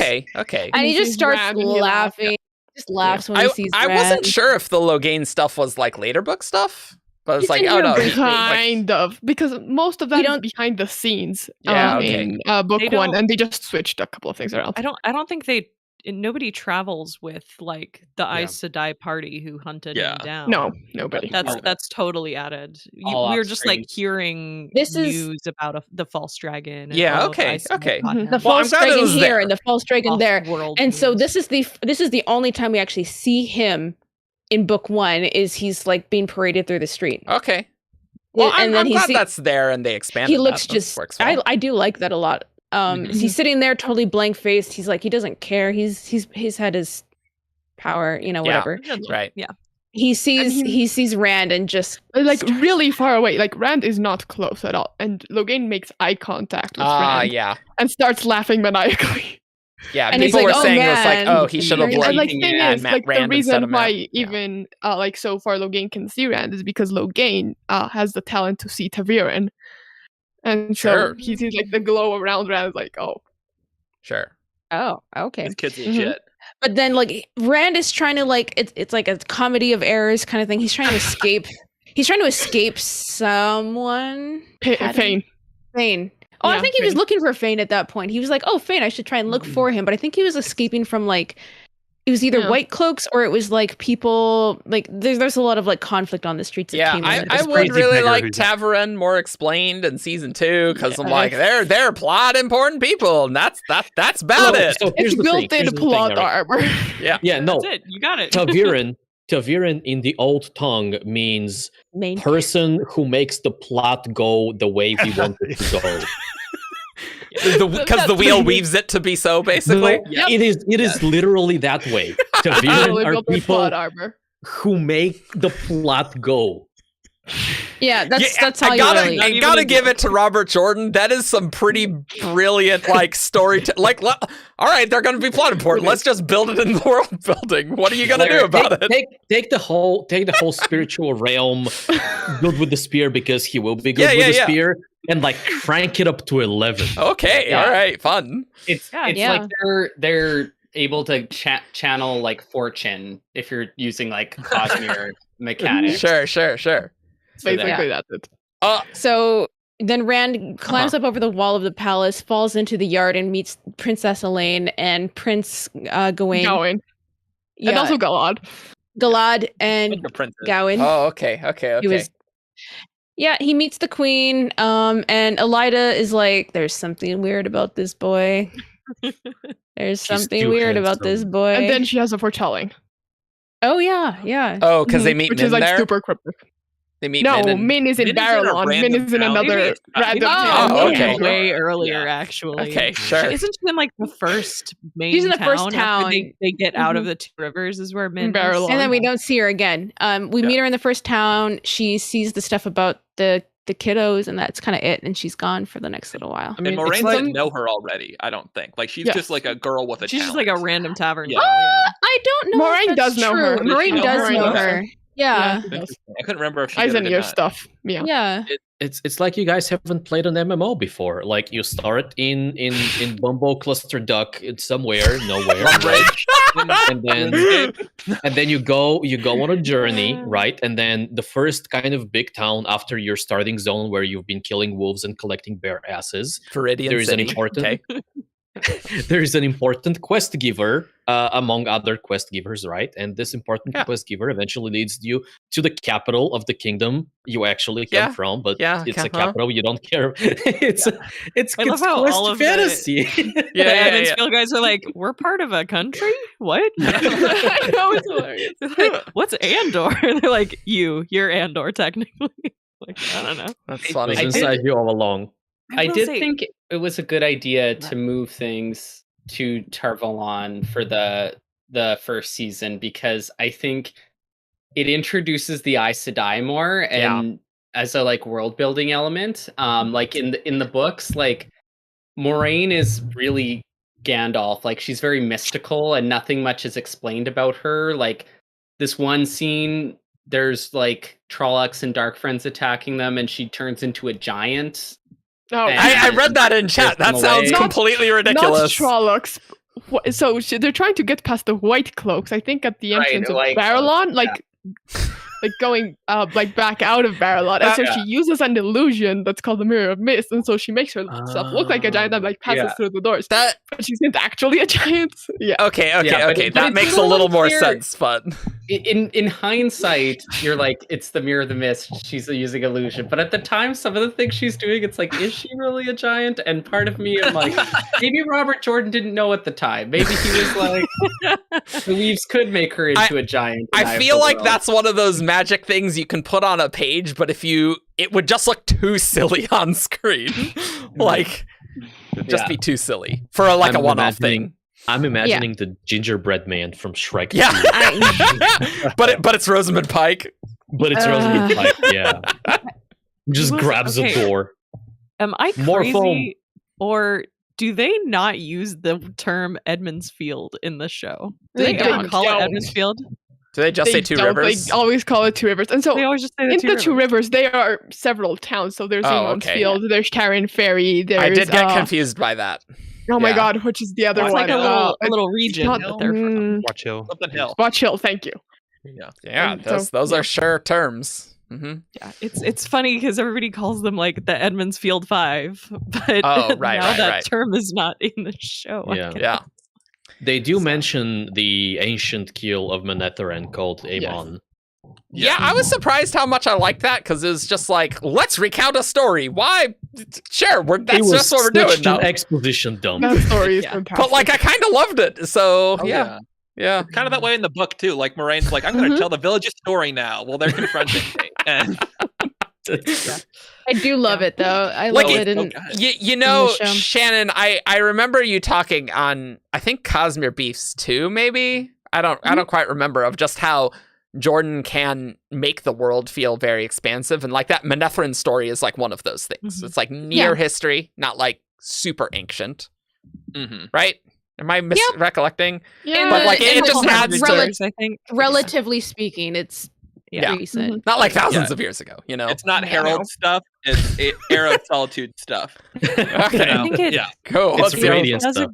it does Yeah. a really good job of like setting the tone that like the Two Rivers is a place that has forgotten that it's important. Okay. Mhm. Yeah. And I Okay. think that's sort of a vibe that the characters sort of like carry with them of like they're not just some nowhere backwater, even though they thought they were from some nowhere backwater. They actually sort of like have this cool heritage of like this Yeah. used to be Manetheren and it was this great kingdom that has fallen. And people outside have not forgotten, like people outside know the history, but the people who And live they there will like, mention no it. longer remember other than like this cool folk song that they have. Yeah, like in Faldara, like they have this thing that's called like Taishar. Mhm. I forget the exact translation, but It's they like will the true like blood of it's a true blood of. Thank you. And they will like all the time be like Taishar Manetheren, like when they see like one of the Eamon's Field 5, and they're like, okay, sure. Cool. Yeah. So question, how much more Eye of the World stuff do we need to do? Can I just about the Camelin point? Oh, yeah, uh-huh. I think the Camelin characters, while we didn't get their introduction in book 1, most of them, other than like Rand's introduction to them, don't really become important until later books. Mhm. So Okay. I think taking that part out, and I'm assuming we'll get some version of bits of that in seasons 2 and 3. Do a cold open to introduce some new characters, because that's probably what we're going to be doing like all the Yeah. time. Yeah, And the Well- Camelin crew, because they're all on Camelin, you can kind of just introduce. Well, and even like Rand's on his own now, so maybe like Sure. Rand ends up he in could stumble into the royal palace somehow. Yeah. Fall off but a tree. I think, I mean, like Elaine and like most of the Camelin group is going to be in the tower. That Yeah. happened in the book. They're Yeah. going to be in the tower. The one problem there is Morgase, because Morgase is incredibly tricky to adapt. Because while her plot in itself is not important, she affects decisions for lots of characters later on. And so it's like, but it makes more sense to cut her plot line, but also we kind of need it. It's confusing. I don't know if Morgase has a plot line in book 1. She's No, just not in kind of book 1, just later. Yeah. So I think it can work. You don't need to show her on screen in order for to show up for a 2-minute scene in order for her to be important later, and have it work. I think it'll be fine. I think Yeah, world-wise, I'll get into it more in the full book spoilers because they're two like very important things. And We'll then find out. the rest of it you can cut. I I don't think think she's that important. Tarvalon was like a much cooler world place for them to go. Like Camelin is interesting, but in terms of like world power, the seat of the Aes Sedai is like, yeah, let's Super get the show important. people to see like where is the heart of Aes Sedai power. I think that was a good decision for them to make. That we get to see Tarvalon and like spend some time there and stuff like that. And also production stuff. I mean, Dre talked about how they need like these standing sets that they will return to again and again after Yeah, season. then you We don't probably need want Camelin Tarvalon. until like Fires of Heaven. So Yeah. Interesting. And it was really nice to see what a cosmopolitan city Tarvalon was like. Immediately walking in, you see people that were clearly dressed and clearly from cultures that we had not seen so far in the show. And I thought that was great. I loved that so much. I think Jess and I noticed that it felt like they reused the Tarvalon set for Shadar Lagal. Yes. And yes. Jess immediately picked up on it. That's like, oh yeah, they just reused that set from over there. And, and you look at the behind the scenes and it's really clear. Like even from when we are getting like leaked images from like both sets and like the concept art, and that you're like, yep, they're like that's the same balcony. Yeah. They combined Tarvalon and Shadar Lagat. They're the same sea. Oh my God, Rafe Judkins, you are ruining this franchise. That almost kind of makes sense because Tarvalon is supposed to be like both ancient and like more advanced than the other cities of the current age, right? So you could say it has more influences of like Shadar Lagoth era. Right. Yeah. Architecture. Absolutely. Yeah, I think they're both Augur built, is what they're saying in the chat, which was what I was totally thinking of. In the back. I apologize in chat for disjointed summaries. We didn't really plan the Eye of the World only part in any way. We literally we weren't planning to summarize it. We weren't planning to do any of this. So also not surprising that we're going much longer than we anticipated. That sounds on brand for both our show and Wheel of Time, really. At least I don't think there's going to be a whole bunch of whole series stuff to go through. I think we have gotten through the bulk of it. Do we want to switch to full book spoilers? Yes. I actually have a topic to actually to make the transition. Okay, but I gotta change the overlay. So, guys, we're gonna go to full book spoilers. So if you haven't read the books and care about spoilers, time to go. Boop. And see, it's red. It's red on screen. There were some people confused about what the spoiler policy was. I'm like, it's on screen. It's down there at the bottom. I guess for all intents and purposes, let's clarify. That means Eye of the World through Memory of Light. Yes. And New Spring. Everything. And I think we might bring up Strike of Shayol Ghul. Oh, yeah, we need to talk about Strike of Shayol Ghul. Strike of Shayol Ghul. I don't know that one, but So Shia LaGhoul. Shia LaGhoul. Shia LaBeouf. Shia LaBeouf. Strike of Shia LaBeouf. Is that the So- Even Steven sequel? Strike of Shayol Ghul is this story that Robert Jordan wrote. I don't know where you can find it nowadays. Online. Maybe on Dragon Then Now. we Like did Shayol like Ghul. 90 minutes of non-book things. You'll be fine. And it's essentially the precursor to Dragon Mount.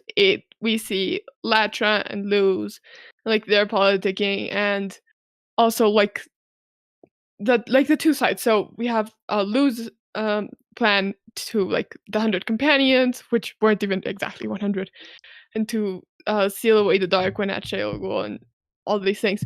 And then we have Latra's plan, which is using the Chodian Call, that are these like literally the most powerful sangreal that have ever been made. I was like, which that's a have term. never been used. It's a new thing. And they have like literally like nuclear potential if Is that nice? things go wrong. And so they're fighting, and like that's all the lead up to Dragon Mount. It's like a little short story that is like, we found these little pieces of paper that are the best account of what we know of what happened just before the sealing of the Boar and the breaking of the world. Right, because the Eye of the World opens with prologue of Dragon Mount being made, Yes. right? I know the prologue is called Dragon Mount. We don't see the mountain rise. Well, we kind of do, we but it's kind kind of like we kind of do. It's not the focus. It's kind of like here's a paragraph of what happens when Luz Theron screams and. Okay. Well, we start off after the madness has already settled in, and so it is Luz Theron walking in his estate, really. And He has an estate. All of his loved ones are dead. And Oh, that sounds nice. And we infer that he has killed them all. And he is confronted by Ishamael, and they have a little chat, and then Luz Theron teleports somewhere. Heals his madness. Well, sure. And then realizing what he has done, realizes. the Kinslayer, as he becomes known throughout history, teleports away and then just does a power thing, and like a volcano erupts. Yeah, from and he dies. where he was, and he dies. I know there were a lot of people in Discord. It's like, why didn't they start with that prologue? I don't think that is necessary in the show for now. It is very much confusing for you readers. I think it would be don't think great. that is necessary as a non-book don't- reader. Yeah. I think it is a good scene that needs to happen. I don't Yes. think it needed to happen in season 1. And clearly with like Luz Theron, like I would imagine we are going to see more of him. And like it Yes, gets Rafe little already bits and confirmed that. We little will see bits more and of his pieces. story as So, the like, seasons go on. Oh wait, we're on just- the book spoilers. Yeah. Yeah, we're in the book Spoilers. spoilers. We can talk about Luz Theron. Yeah. I hope Who that we shows see up? the Eye of the World prologue as the cold open for season 2, because I think it would be a great way to establish like Ooh. how crazy he got and how powerful he That would was. be good. Is That That's would good. love The to conflict we now have around some. Yeah. with the madness. Yeah. That's really good. That's yeah. good. So you say that you don't think it's necessary, and I agree. It's not necessary for season 1, but this prologue with everything that I just described is essentially what hooked me into the series. Like, I did not care about any of the Shepherd stuff that came in the next 600 pages or whatever, but like this madman who is incredibly powerful and has this incredibly tragic story where he has done something and he has an ancient nemesis and he has killed all his love, like that gripped me and sent me into the series Sure. so hard. Like, And also the prose in that chapter is beautiful. Okay. Mhm. Okay. Yeah. Can I complain about the thing that we've been trying to talk around for like forever? Yes. Yeah. Go for it. So, okay. I know it's not the Dark One at the Eye of the World. I know that, and I did kind of know that already. But the show wants you to think that is the Dark One. Why that it's Ishmael in the X-ray Credits, is stupid. That- But I And the will books just want say you to think that too. Like the books set that up as the dark one at first, don't they? Like Yeah. Yeah. They Yeah. do. so. You're supposed to think it is. All I'll say is that in the show, Ishmael, he's just a dapper dude, and I get if he's just a dude, then that makes sense. I'm just saying he wasn't that intimidating, and it was kind of lame, is what I'm saying. It was kind of lame, and if it was the Dark One, that's extra lame. So My thing is, it's I like this a lot better than what we got in the book, in Eye of Okay. the World, especially. Because what I found intimidating, it's not that he needs to be like super Sauron looking and spooky and Yeah. I'm super powerful and I kill Uh-huh. you. What I like and what I think worked about it was that even to the point where he's killed, in both the book and the show, he is not threatened by Rand. It's sort of like he is condescending to Rand. He's like, "Oh, you poor stupid Yeah. boy." He's not intimidated or threatened by Moraine at all. And Yeah. it's sort of And I like think- it's the way he plays it. Like, I am trying to talk to you and you're being dumb. And yeah. what I find that like the sign of his power is not that he feels the need to show his power. It's the fact that he's not threatened by anything else going on around him. And he's like, he's smiling when Rand quote Yes. unquote kills him. He's like, and you know what happens? This is like Smile where I is think good. a little bit extra book lines would have been nice, because what he keeps saying in the books is, "I win again, Luz Theron. Therein, I yeah. win- That's pretty I- good. I love that line. I win Flicker, again, Luz flicker. Theron." And I think that's in the prologue, but it's Yeah. throughout the books. Yeah. And it's in like- book 2 with Flicker Flicker. Flicker, flicker, I win again, Luz Theron. And it's like, I think that actually might have done pretty well in this show. I'm trying to think about how that would play in my head, but I really like him. I think his acting was good, because I like when they go away from like the Dark One tropes, and it's like, Okay. I'm like, oh, he is just a guy in a suit, and he's just in a suit. You know, I love the incongruence of like, this guy's wearing modernish clothes in a fantasy universe, and Yes. he's Mhm. clearly the most powerful, and he knows what swords are, and he knows who Tam Althor is, and he knows all the stuff about Rand personally, but he's not threatened, and he's like, he has a plan, and I kind of liked the way he was played. So Yeah. And I about the think books.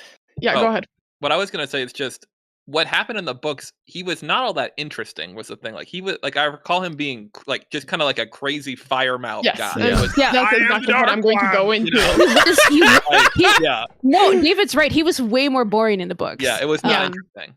Okay. Yeah. And 'Cause in the so books, it's about one of the that. Forsaken who thinks he is the Dark One. Yes. Which Yeah. is why we all believe that. Yeah. He Yes. thinks he So what happens Yeah, in the books okay. is that All right. there's this thing called the true power that Yeah. is essentially like the power of the Dark One. I'm not even going to go into how they I discovered read it because on that's the a whole wiki. thing. I read Not- about the boar on the wiki. Not so not yeah. to be mistaken with the with the one power, the also one known as power. the true source. Yeah. It's not the true source; it's the true power.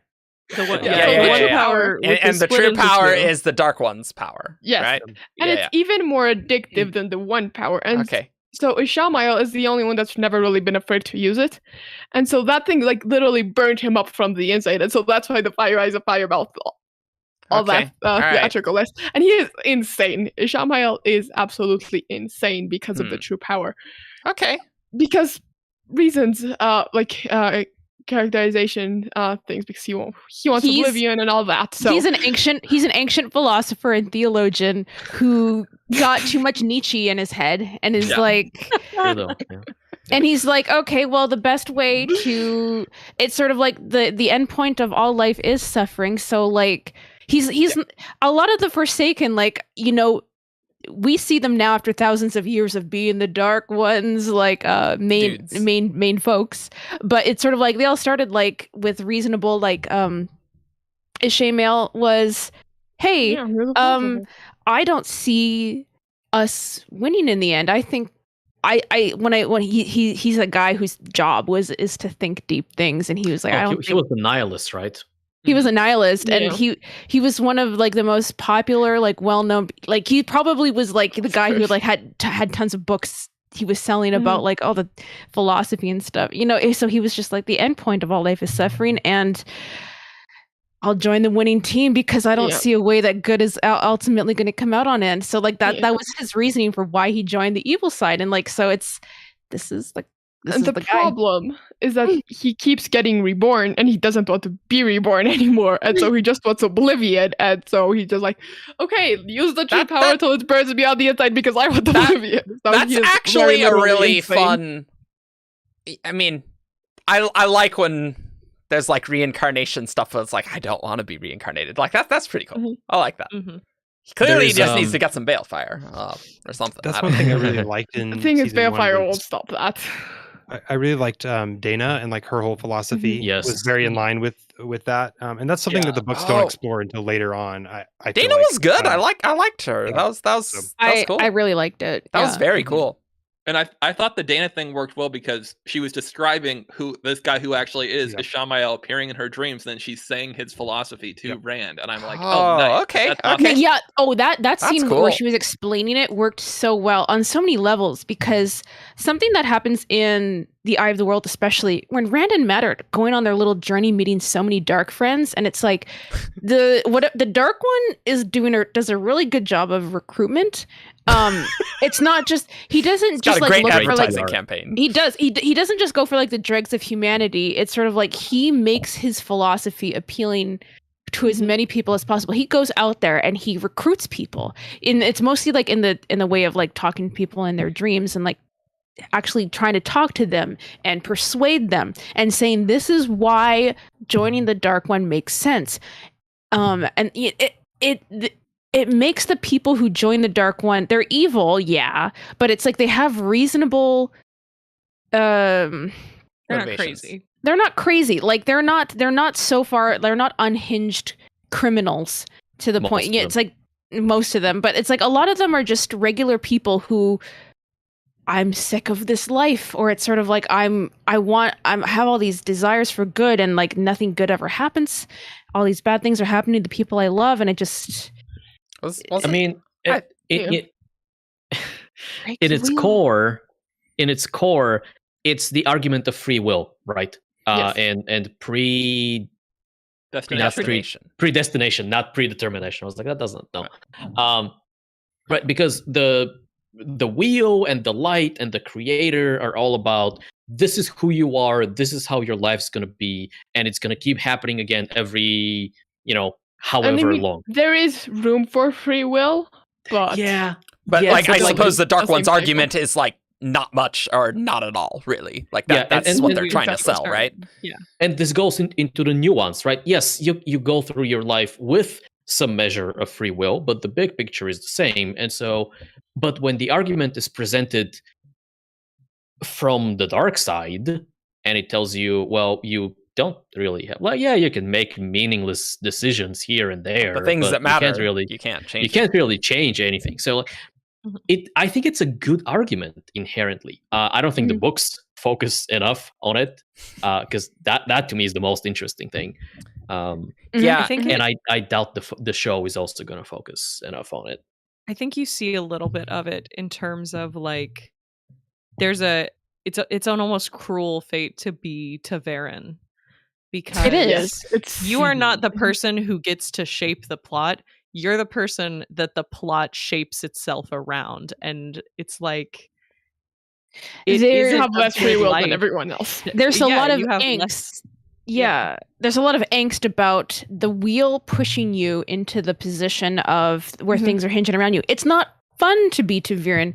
People like it's sort of the three boys in the books are constantly like they're so upset all the time because they keep seeing evidence of the wheel like forcing its will on their lives. And they're so sad about it because it's like I didn't really have a choice. How can I know if I would actually want to do Particularly this? with Matt. Particularly with Matt. Aaron. Matt tries the hardest probably Oh, of all man, of them that's- to keep running away. Yeah. Yeah. The other thing they don't show about Ta'Veren, or they haven't shown so far, is like the random happenstances, and how that's kind of a measure of strength. Like Rand will go to town, and like two People will who get have married. never met before will get married. And I do think that's actually later. It doesn't happen in book 1, but books It's 2 in and book 3. Yeah. Oh, okay. 2 and 3, and then I think the beginning of 4 is like these little. 4 is a little different, but all these things happen. Like they're in book 2 or 3. They're chasing after Rand. They're trying to find him. He's run. That's book 3. He's run off from them, and they can tell where he's been because each town he goes through has like the one where everyone gets married in the one. And then the next town, That's cool. And then the next town they go to, all of a sudden, like this giant riot broke out, and like half the town is dead. And it's like I don't know. All of a sudden, it was like all the old arguments came bubbling up, and we were all just fighting each other. You're just all tracking the weird happenstance or like as a moving baby along. Okay. like fell from a really high like balcony and survived, or whatnot. I think you there are was every one outlier in every way. Yeah. I think there was one where somebody was carrying like pots or plates or whatever, and they fell down and shattered and formed like the pieces formed the dragon fang. Yeah. I don't know how well that will sort of like, translate. well, yeah, it was just this kind of thing of like these random things are happening that are technically possible, like, and it some are bad and some are good, and it's because being a Ta'Veren is not a good or bad thing. Like the baby falls out of the tree and like is completely unharmed, but then this like guy like accidentally tips his head against the wall and dies of a brain aneurysm. Like it's the kind of like there are good things and bad things following you all the time, and it's like he's going through like, please don't connect the fact that this all happened when I showed up in town. Yeah, that's cool. That's cool. Like, Ta'Veren walks into the room and suddenly the monkey at the typewriter writes Hamlet. the seeing the show and then hearing these book things, it's like, okay, this seems pretty cool. Because the reason why I didn't read Wheel of Time is like the opening premise didn't sound that interesting, but now I'm into the premise, so that's good. What I really like, there's this thing that happens in like the beginning of book 4. They're all in tier, and like the bubbles, the bubble of evil, the bubbles of evil, and it's like the bubbles of evil. The cards, like all of them. At the mirror, Parent's axe comes alive. Like kill him. Like it's sort of like if you imagine the wheel, like the weaving of the wheel is like this physical object, and like it kind of helps you understand like why these random like spirally things are happening. Like, oh, this is how like a pocket has like bubbled up from like the dark one, and it's like literally like causing the weave to fray at the edges. And what that looks like in real life is something crazy and unreasonable. Insane. Perrin's axe comes alive, like all the weapons around Perrin start coming alive, and he has to like literally stop his axe from killing him. Matt is playing cards with some people. Oh yeah, and Fayo. And the like figures from the cards, like the figures from the cards step out of the cards and try and attack them. Rand like looks in the mirror, and like his mirror images, 6 of them come out and start trying to fight him. And it's like, oh yeah, that was just something that happens to you guys because you're Taviran now. So fun. The bubbles of evil are fascinating, and then you get to like their height and like Hinderstap and is that Towers of Midnight? Well, that's and oh my god, Hinderstap is wow. I really hope they get the Stone of Tear sequence. Yeah. Like that's going to be such a good season finale, either for season 2 or 3. I'm not sure when they do it, but it's going to be. Yeah. I have the Bubble of Evil as the opening of season 3. Yeah. And then with Rand like trying to like revive the dead girl. Yeah. Oh yeah. That's my opening of season 3. Yeah. That is such a sequence. I know. I feel like you can't skip like the main stuff in Tier just because Kalendor is so central to not just like the dragon mythology, but also it's one of the big things that brings in the Arthurian mythology of like it's the sword in the stone. Right, literally the sword that's not the sword. The show is already pointing at Tier. Like they've mentioned Kalendor. They've and we've seen we've seen the stone in the background of the cold open with Suan. It's there. So I know I keep wondering how they're gonna weave 2 and 3 together, and if they're going, if it's all heading for Tier, I have a and they're just gonna have the Shan-Chan there.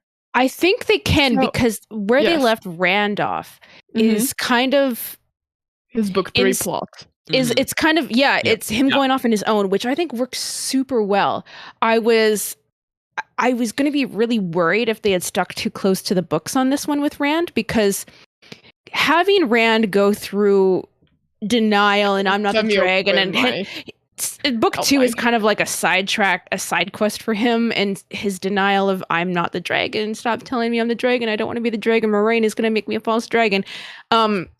So having him come to that acceptance and running off to get him on his like book 3 plot right now, I think is really wise of the writers, and getting him where he needs to be faster, because the denial is kind of annoying to read and would be annoying to watch. It is annoying. So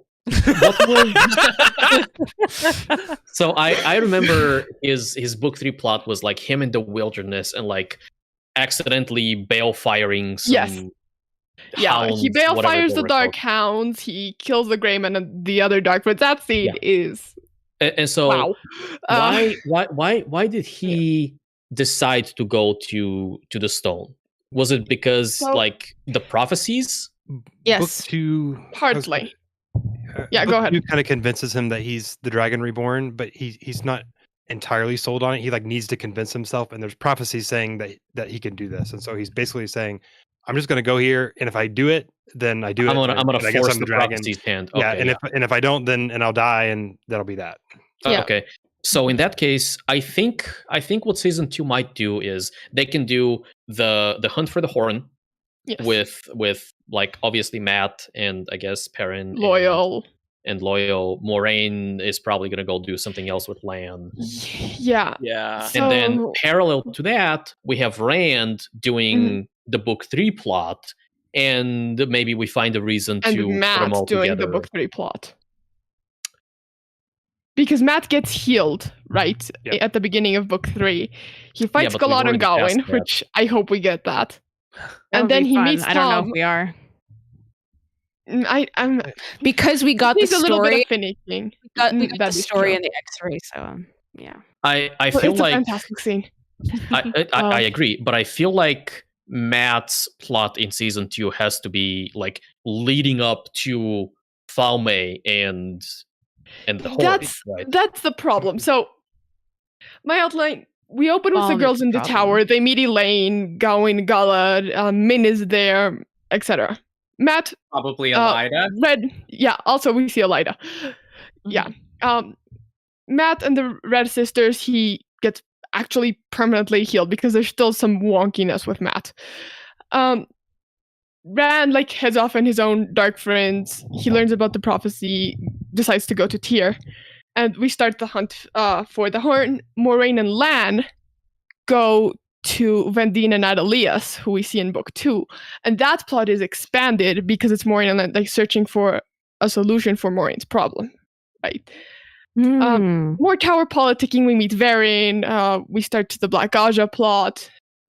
Nynaeve gets raised to accept My it. thing is like all I'm worried that. about the girls. Yeah. Yeah.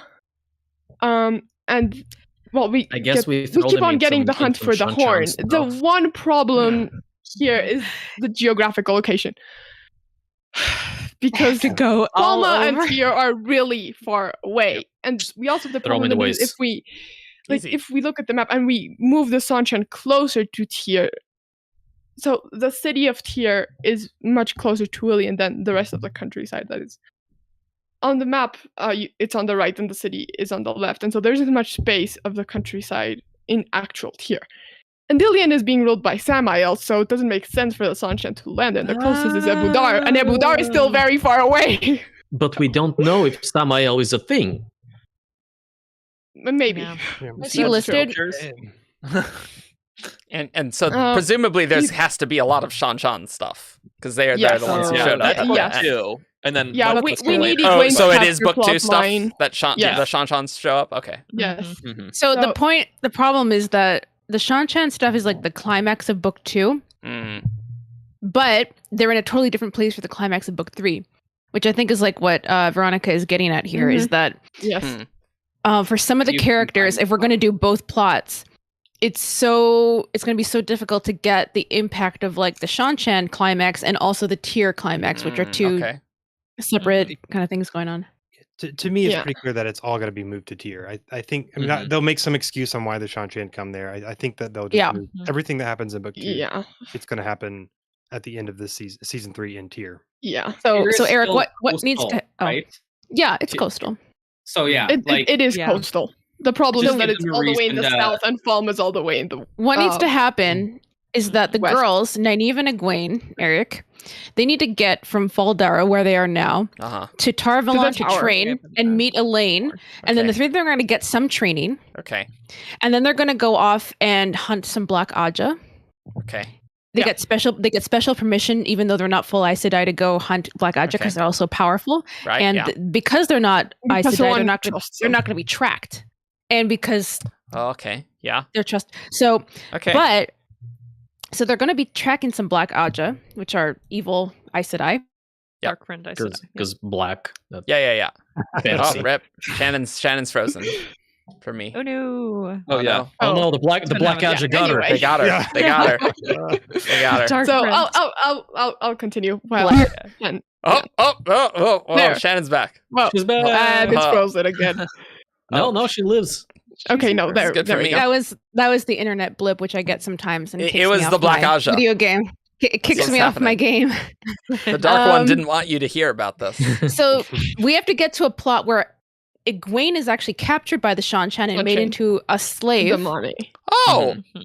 great. Yeah. We were just, Yeah, we're just the having a ones with the slavery collars plot. Yeah, and great. Gray Fun. The at slave the end. collar. Yeah. Oh. And it's really dehumanizing, and it was really an awful part of the book to read. I hate the Shanchan so much. I want their whole country burned to the ground, and I'm still mad about how the Tuan and Rand thing resolved. No. I think she should have bowed, and I think the Shanchan Empire should have been burned to the ground.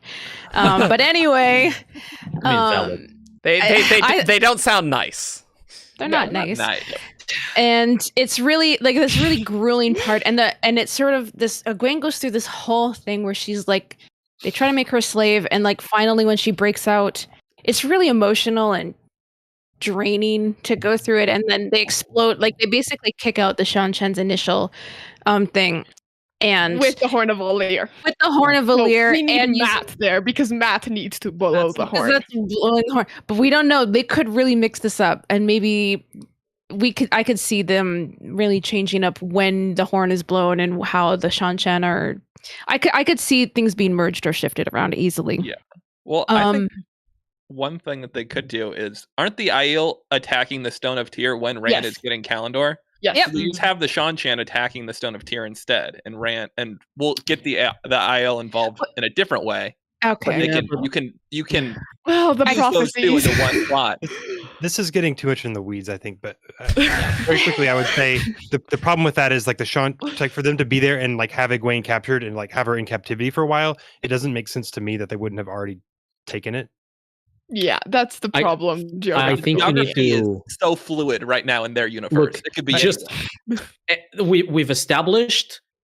Well, I guess we haven't established, but we can establish that anyone can use the ways. So, and the Black Wind is clearly inconsequential because it just says mean things to you. I know that was another thing I had with episode 7. I was so disappointed in the ways and Machin Shin. So, Got so just nerfed. It was everyone- just mean. It just Period here. I'll make you feel bad. Someone say a mean thing. They will tell gets you them all there. your high school fears. The high, Nobody it's really a- likes it's a you. high They're school. just pretending. That's It's just essentially like- the like accepted you. test. you just walk by. It's like the same feeling when you walk by like a group of like really mean 8th graders. It's sort of like that's the equivalent experience. Did you guys hear the jokes about what it was probably saying to Loyal? Oh yeah. No. Too hasty. It's like you will never write your book, and all the you'll your never books will burn. I love it. You're gonna get to the last page and never finish it before. Oh, that's funny. That's funny. I do have another topic if we're Okay. thinking about other Yeah. topics. Sure. Oh, and Okay. the other thing that needs to happen in Go ahead. Yeah. season 2 with Rand, we need to meet Lanfear. Oh Yes. yeah, We need the Yep. portal still, maybe with Lanfear. but we do need But we Lanfear. I need don't to know. meet Lanfear. Yeah, I've the heard this hottest name. woman Oh. who's ever lived. Me not That's having canon. read anything, I definitely got Lanfear Who's Lanfear? confused with Lan, which is these are two very different people. So, so completely Lanfear is one different. of the Forsaken, and They're both hot she though. used to Yeah. be Luz Theron's girlfriend before he married I- Ilyena. I heard that a lot of Forsaken turned to the Dark One because Luce Theron was a giant dick. Yep. Is that accurate? Yeah. Okay. Well, There- not there is not, one- not Less who necessarily. like But second also, place like, in they were everything, also were. which was funny. Like he Luz was Theron second is to not a Luce Theron in everything, and it Yeah, just so drove me not- crazy. Not necessarily because he was a giant dick, but because of him in some capacity. Okay. Yeah. Okay. Either Luz Theron outshowed them in everything, Demandred. Luz Theron rejected them, Lanfear. They were just incredibly frustrated with Luz Theron, not Semirag, oh my god, Samael. Samael, yeah. Yeah. Everyone. yeah. Wow. Who's that Wheel of Time character? Must be really fun for Wheel Oh, of Time believe me. podcast. Like, oh This my god. character is mad at Lucer and Telamon. Oh, great. Oh, great. Various- That's not useful. So I was going to bring up, we haven't really talked about one of the main romantic points in the show yet, which is Lan and Nynaeve. Oh yeah, we haven't talked about yes. that. We should We talk haven't about really that. talked about it, and it isn't something that's in Eye of the World, really. So it's all move Which forward, is why I- basically. Ish. No, let me explain what happens in Eye of the World. we don't see Lan and Nynaeve have a relationship. Rand overhears them a couple times, and we see a little bit of like Nynaeve's interest because she has a couple viewpoints in Eye of the World, and she has interest in Lan.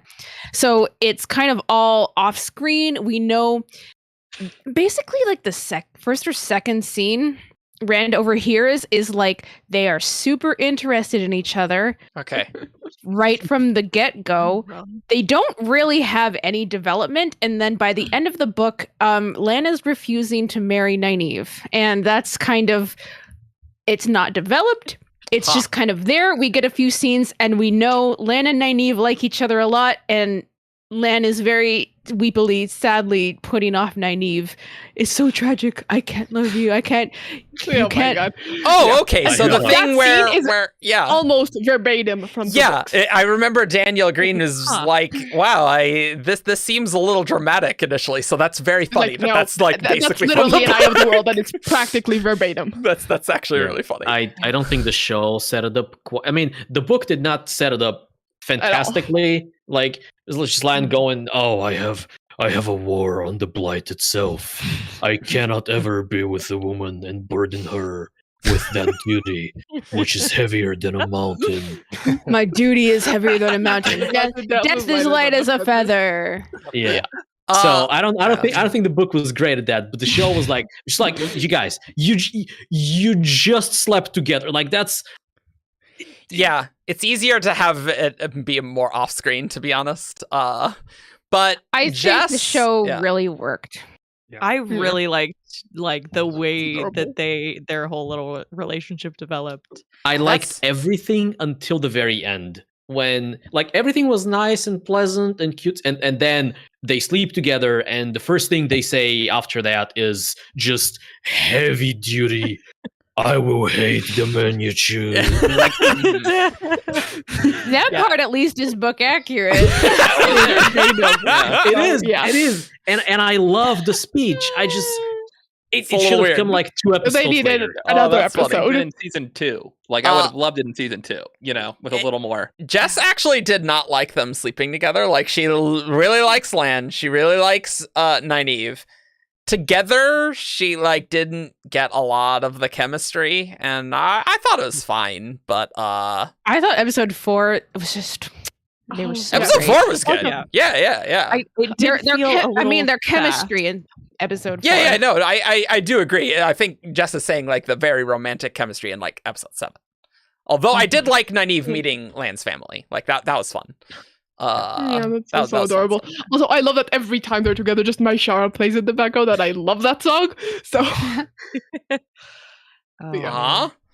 Also, I will say, somebody made a comment about like, let's not have Lan just running for the entirety of the finale, and I thought that was a book spoiler from like he gets teleported to the wrong side of the blight. I was like, wait, I thought we weren't doing book spoilers. And then I was like, oh wait, no, that also. Oh yeah, that's Life of Dreams. Yeah. Yeah. Oh yeah. See, the great really thing is, I have no idea in chat what's a book spoiler and not. So like, I'm just. Yeah, I know if it's a show spoiler or not. Yeah. It was Eric. She said, let's not have Lan running for the whole episode. And Feather thought it was a scene. Oh, okay. Oh, I get it. Where Lan is gonna, I'm gonna go fight the last battle, like at the blight. I'm gonna help. Anyway, and Nynaeve is like, it's book accurate. You're not going on your own. Emotionally, it's very character for him to do lots of running on his own. Emotionally, Lan and Nynaeve are there at the end of Eye of the Worlds, and it's. Wow, I totally didn't remember that at all. Emotionally, they're at that level. Like, whether or not you think sleeping together is something that should have waited, that varies depending on what every person thinks about sex. But it's. I just think their speech was a little dramatic after that. So I do agree, but they needed one more. That's how they talked. That's how they talk to each other. Yeah, no. That's incredibly amusing to hear, in my opinion. Rand is always overhearing like. Lan is like there. It's so tragic, and their whole and Nynaeve's like weeping, and you're very upset, and like refusing the ring, and he's like, no, Nynaeve, I can't. I love Lan's actor. I love the cast overall. So pretty. Like, but he's so pretty. Is good. Yeah. And also his parents are adorable. Very well too. Yeah, Daniel Henney's parents are also adorable, and you'll see them posting on social media about the little and about That's cute. Great, I love it. That's cute. I really liked how much, like, I feel like at least definitely in the first book, Lan feels much more like stoic, and we get very little from him. That's I liked all of them.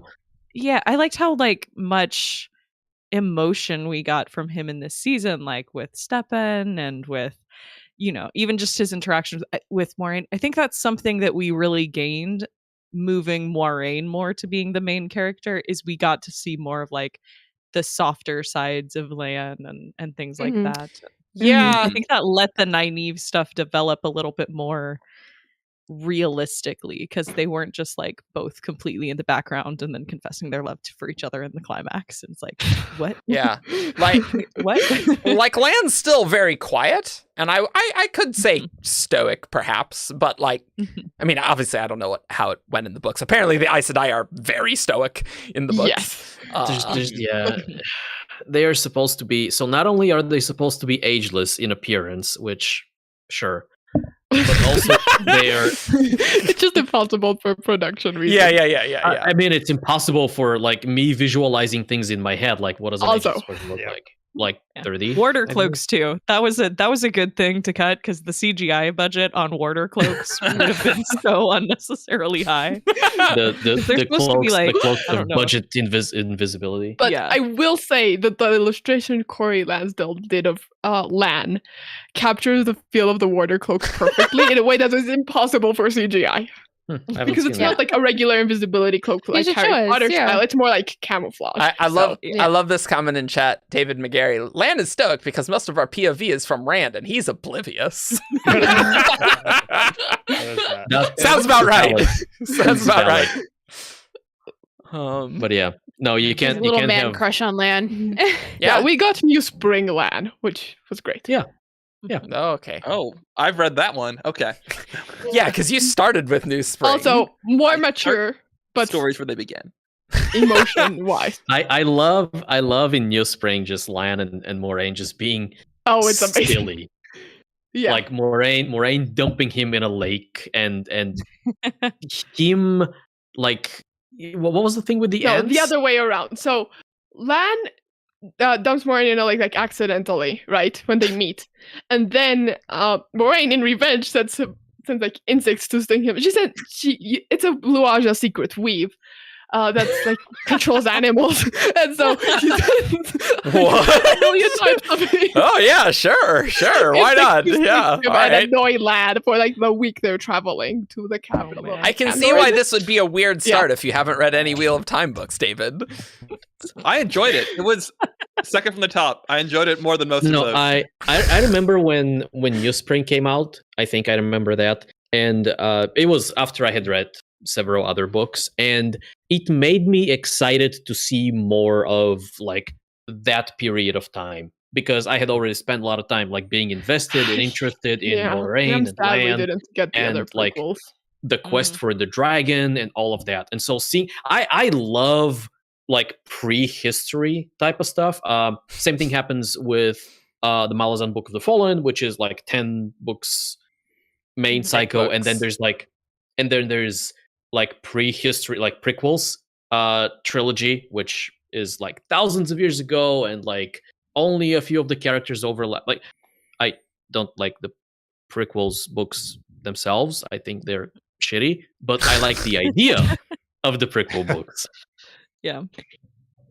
Hmm. What other things do we need We to need to talk talk about the end, and I want to talk a tiny bit about foreshadowing. Okay. I want to talk a bit about Moraine's plotline going forward. Okay. Yes. Yeah. Oh yeah, that's. Can we do a show of hands whether we think she's shielded or stilled? So Okay. raise Which up. one are we raising our hand for? Raise. Well, if you think it's one of the, I think it's one of those. I think it's one of those for Yeah, sure. Yeah. Are we saying no. If you Also- think she has been stilled, which I think is the implication in the show, raise your hand. hey, but are we saying what we think? I also think we need to ask what we want. We'll get to that. Yeah, After. let's do what we think think first. happen? I don't know what these words mean, so I'm just gonna abstain. Okay, so No, it's fine. You don't need to explain it. Raise your hands. Raise your hands. Filled is completely permanently cut off from the world. Let's keep it snappy. Let's raise hands. Let's go. Yeah. So hands up if you think she's been stilled. Wow. I will say yes because Brandon said she has been stilled. In his Oh, okay. Yeah. But then Did Brandon was kind of I think it's iffy on totally- that. I don't think Brandon knows. He could be I don't think imprecise Brandon and knows. he's forgotten a lot, but he said like he was like Moraine is stilled, and I was like, oh shit, okay. Yeah, And that's then- why. And then then he He backtracked, backtracked that. which Mhm. I thought was him like trying not to lead Matt Hatch alone. I thought he might be he's trolling though, read because most of season 2. Like he He knows also what said- Moraine's gonna do. he also said that Nynaeve died. Yeah, also. Kinda did. No, she didn't. What is dying? What I is dying? never thought Nynaeve died. I agree. confused. It didn't. I don't No, think I she didn't. was dead. I If was my not even face close to burns being worried out, about it. I'm Yeah. dead. If my eyes catch fire and my whole like upper face is gone, I'm dead. I live Don't in a worry, world with David. If magic. They that can fix happens, it. I'll be very sad and I'll heal you with the power of Yeah, sadness. DNR. I don't want to be brought hope- back. To me, everything that Ishamael did with his hand motions Yeah. was Hand like motions. I'm and also shielding the you type weave, like stuff. you see, like the weave settle on Moraine. It looks Yeah. like a shield. It looks like And- a shield. Yeah. compared to what we've seen with Logain, where like we saw all this one power like ripped out of him. Like we didn't Mhm. see that with her. So Sure. this doesn't make sense to me. That And Mhm. the hand motion did look like he was tying it off. Yep. Like I It looked agree like a with all shield that. going on. It looked like a shield going on her. Like Yeah, and there's Just- also precedent for that in the books with Lanfear and Asmodean, where Lanfear like puts a shield on Asmodean and ties it Yep. off and leaves only like a tiny bit. Like Oh, I know open. that. I know the So- name Asmodean. That's for sure. And The- he But do died. you know who killed him? do not No, touch I him. don't. But The Remind reason- me. At this point in the plot, do the modern day Aes Sedai know how to tie off weaves, or is that like No. something they haven't figured out yet? Okay. No, Yeah. they don't. So that would make sense why she would think that it Think- was permanent. Yeah. And Mhm.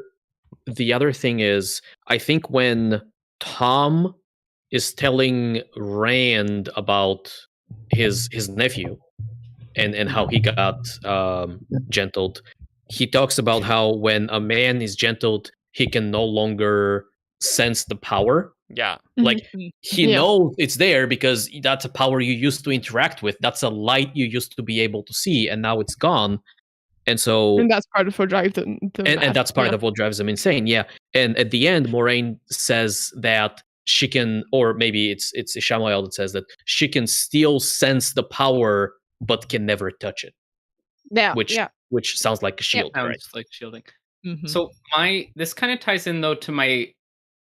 I think there's a couple different ways they can take Moraine going forward, and one of the things I was like, if she is stilled, which I hope she's shielded, but if she is stilled, are they going to give her some of Suwan's plot, right? To give her more to do, because like Moraine's Yeah. more of a main character than Suwan. Another way, so the other thing I'm really curious what they're going to do in later books is, are they going to bring Cadswain in? I think they need to, especially with all the talks that there's been about Cadswain lately. Yeah. You see the Twitter exchange? Yeah, that's what I saw. Yeah. Yeah. And I Wait, what was haven't this watched Twitter The Expanse, and I'm incredibly happy about that. So But there is Oh, a lot the of like actress. Okay. duplication in the roles Codswain and Moraine play. And I'm kind of wondering if the time Moraine is going to be away is going to be compressed in the show. If she's not going to be, because, and here's the thing, in the books, she's gone for like, what, 4 or 5 books? But yes, those books don't cover a huge period of time. Because things move. So she might only be Really gone for quickly. a season. Book 4 is like the A Year Waste is kind of a lengthy thing. Okay. yeah. So I'm just, but else is Moraine's there? around till book 5, right? Yes. Isn't it 5? She. Yeah, she yeah. Lanfear doorway, she sacrifices herself as the end of book 5, which, well, no, it's not even the end of book 5, because then you have the whole Camelin thing in book 5. So my proposal is, That's right. end season 2 have it be the Great Hunt and the Dragon Reborn, have season 3 be Shadow Rising and Fires of Heaven, but end it at the docks and start season 4 with Rand confronting Ravine in Camelin, because book 5 and book 4 are really long. Have most of season 4 be finishing book 5, all the craziness in Lord of Chaos, and then we can shift around the Evudar plot to pull it a bit forward, because that takes forever. What's And, the big thing about book 4? The end of book 4, it's Alkerdal. Aya Waste. It was the Yeah, it's Aiel Aiel right? Waste. Okay. Yeah, Okay. and like Brand proclaims himself the Karn, Kuludin doesn't believe him, all that, and we also have the Battle of the Two Rivers, which I think we can move a bit like forward to give a bit more time to Perrin, because Perrin isn't in book 5 at all because he's on his honeymoon. I do think as we get into those later books, where we start getting like the RJ adding more characters, we're gonna Crown see of a lot Swords, more. Path of Daggers, Winter's Heart, and Crossroads of Tides have a ton of weird structural stuff, and they also take place over a very little amount of time. So I'm just dividing that into basically 2 seasons. From Crown of Swords to the end of Winter's Heart, including the climax, that's most of Crossroads of Twilight. And then a Knife of Dreams with a tiny bit of Gathering Storm for the next season, and then I do think I'm kind of thinking that's where like we're gonna see a lot more cuts happening when we get into those, 100%. and we're gonna stay focused on our main cast. So we're gonna get less, like we've kind of talked, like maybe like some of the more gaze plot might get sidelined. Maybe we'll get Swan, Gawain. Yeah, a lot of those plots I think are gonna get cut away. And so I'm kind of curious if they're going to give some of the things they like from those plots to some of our main characters who are less active at some points. And so, for example, with Moiraine, who you have a presumably, expensive, talented actress who you want to keep around and maybe don't want to fire for too many seasons and then bring her back. I could see them presumably she'd only need to be gone for 3 seasons if I'm making my count. Only 3 seasons is 3 years in real time. 3 seasons is a long time. That Rosamund Pike would likely get another job working on another production, right? So I could see them keeping her gone for a season instead and maybe beefing her up a bit. So that's why I'm kind of wondering, which plot lines are they going to give to Moiraine? Yeah, that's difficult, right? Because you also can't bring her back too quickly early. if you are following, the same kind of major beats, right? Because it's like looking at the reasons why she needed to go. Why did she need to leave? Why did she need to be gone from these plot lines? Because she's important to Rand is why she needs to leave. She's a crutch for Rand, and we need Rand to get stronger. So it's mentor syndrome. Yeah. And also distrust the Aes Sedai severely for Lord of Chaos and Crown of Swords. So he can't have a trusted Aes Sedai person near him. But he gets Cadsuane. Like that's where I'm like, because Cadsuane, but Cadsuane doesn't listen to him. It's a repeat of the same. He starts out mistrusting Cadsuane and then comes to rely on her. Like it's basically the same arc he's gone through with Moiraine. That's true. That's true. Repeated again. Yeah. I think Brandon said when he was reading it that it's like, Cadsuane's just discount Moiraine. I hate this. Yeah. Like when he was first reading Wheel of Time. Yeah, Brandon has been like Cadsuane, you're not my mom. Moiraine is my mom. Yeah. And that's what lots of people think about Cadsuane. Like to the point where for April's Fools 2 years ago, Matt Hatch did an interview with Brandon, and Brandon told the story of how when he was writing Towers of Midnight, he wanted like this extra scene, Towers of Midnight, not to actually be there, but essentially to make to security stuff. And he wrote it specifically for Matt Hatch, where Cadsuane turned out to be our dark friend and died. It's insane, and it's on the Dusty Wheel. But they got Michael Kramer to read it. It's a beta gag. It's a beta gag. But that's how much people hate Cadsuane. Yikes. And I really like Cadsuane, actually. But she's a fascinating character. Don't like her as a person, but she's fascinating. Yeah. I will say, thinking about the books as a whole, man, there are, I mean, Gray alluded to this a little bit of there's stuff in the books thematically that I'm kind of on these days. That I'm maybe glad. Even thematically, also just the spanking. Oh, Yeah, I know. That's what I was thinking about. It's like, oh, we're talking about Cat Swain. I'm thinking about the fact that spanking is Yeah. involved. No, in her- this. Thankfully, there's no theme of spanking. The theme of spank. is Okay. spanking. Theme of I don't think of spanking, that yeah. as a theme, but I get it. Okay. It just happens. The theme of Wheel of Time, Right. spanking. It is essential to her character. Yeah. Let's get that in Yes, like an yes, that's English every literature log. class. It's There's like the theme so much spank. of it, though. It's like, and you're allowed to think it's weird. It's Maybe I shouldn't read It this is series. It is Like- so unnecessary. Why it's so is this every culture's solution to like needing to train young Every people? is just- culture. We're Like gonna young adults, not like young children. adults. Like young yeah. adults.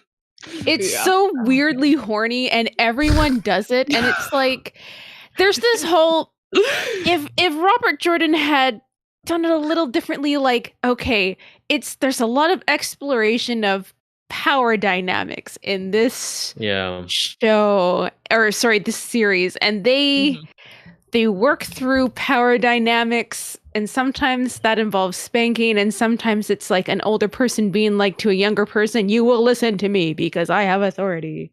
And Yeah. it gets a little like, okay, were you a little horny, sir? There's also a lot of naked rituals for like Oh all my kinds of God, fun needing that's- to be naked for things, or Like in the way everything. people need to be I am naked. a The woman. accepted test, the Aes Sedai Like- test, raising the Amarylate, everything. Yeah. Yeah. Also the Aiel, but Yeah.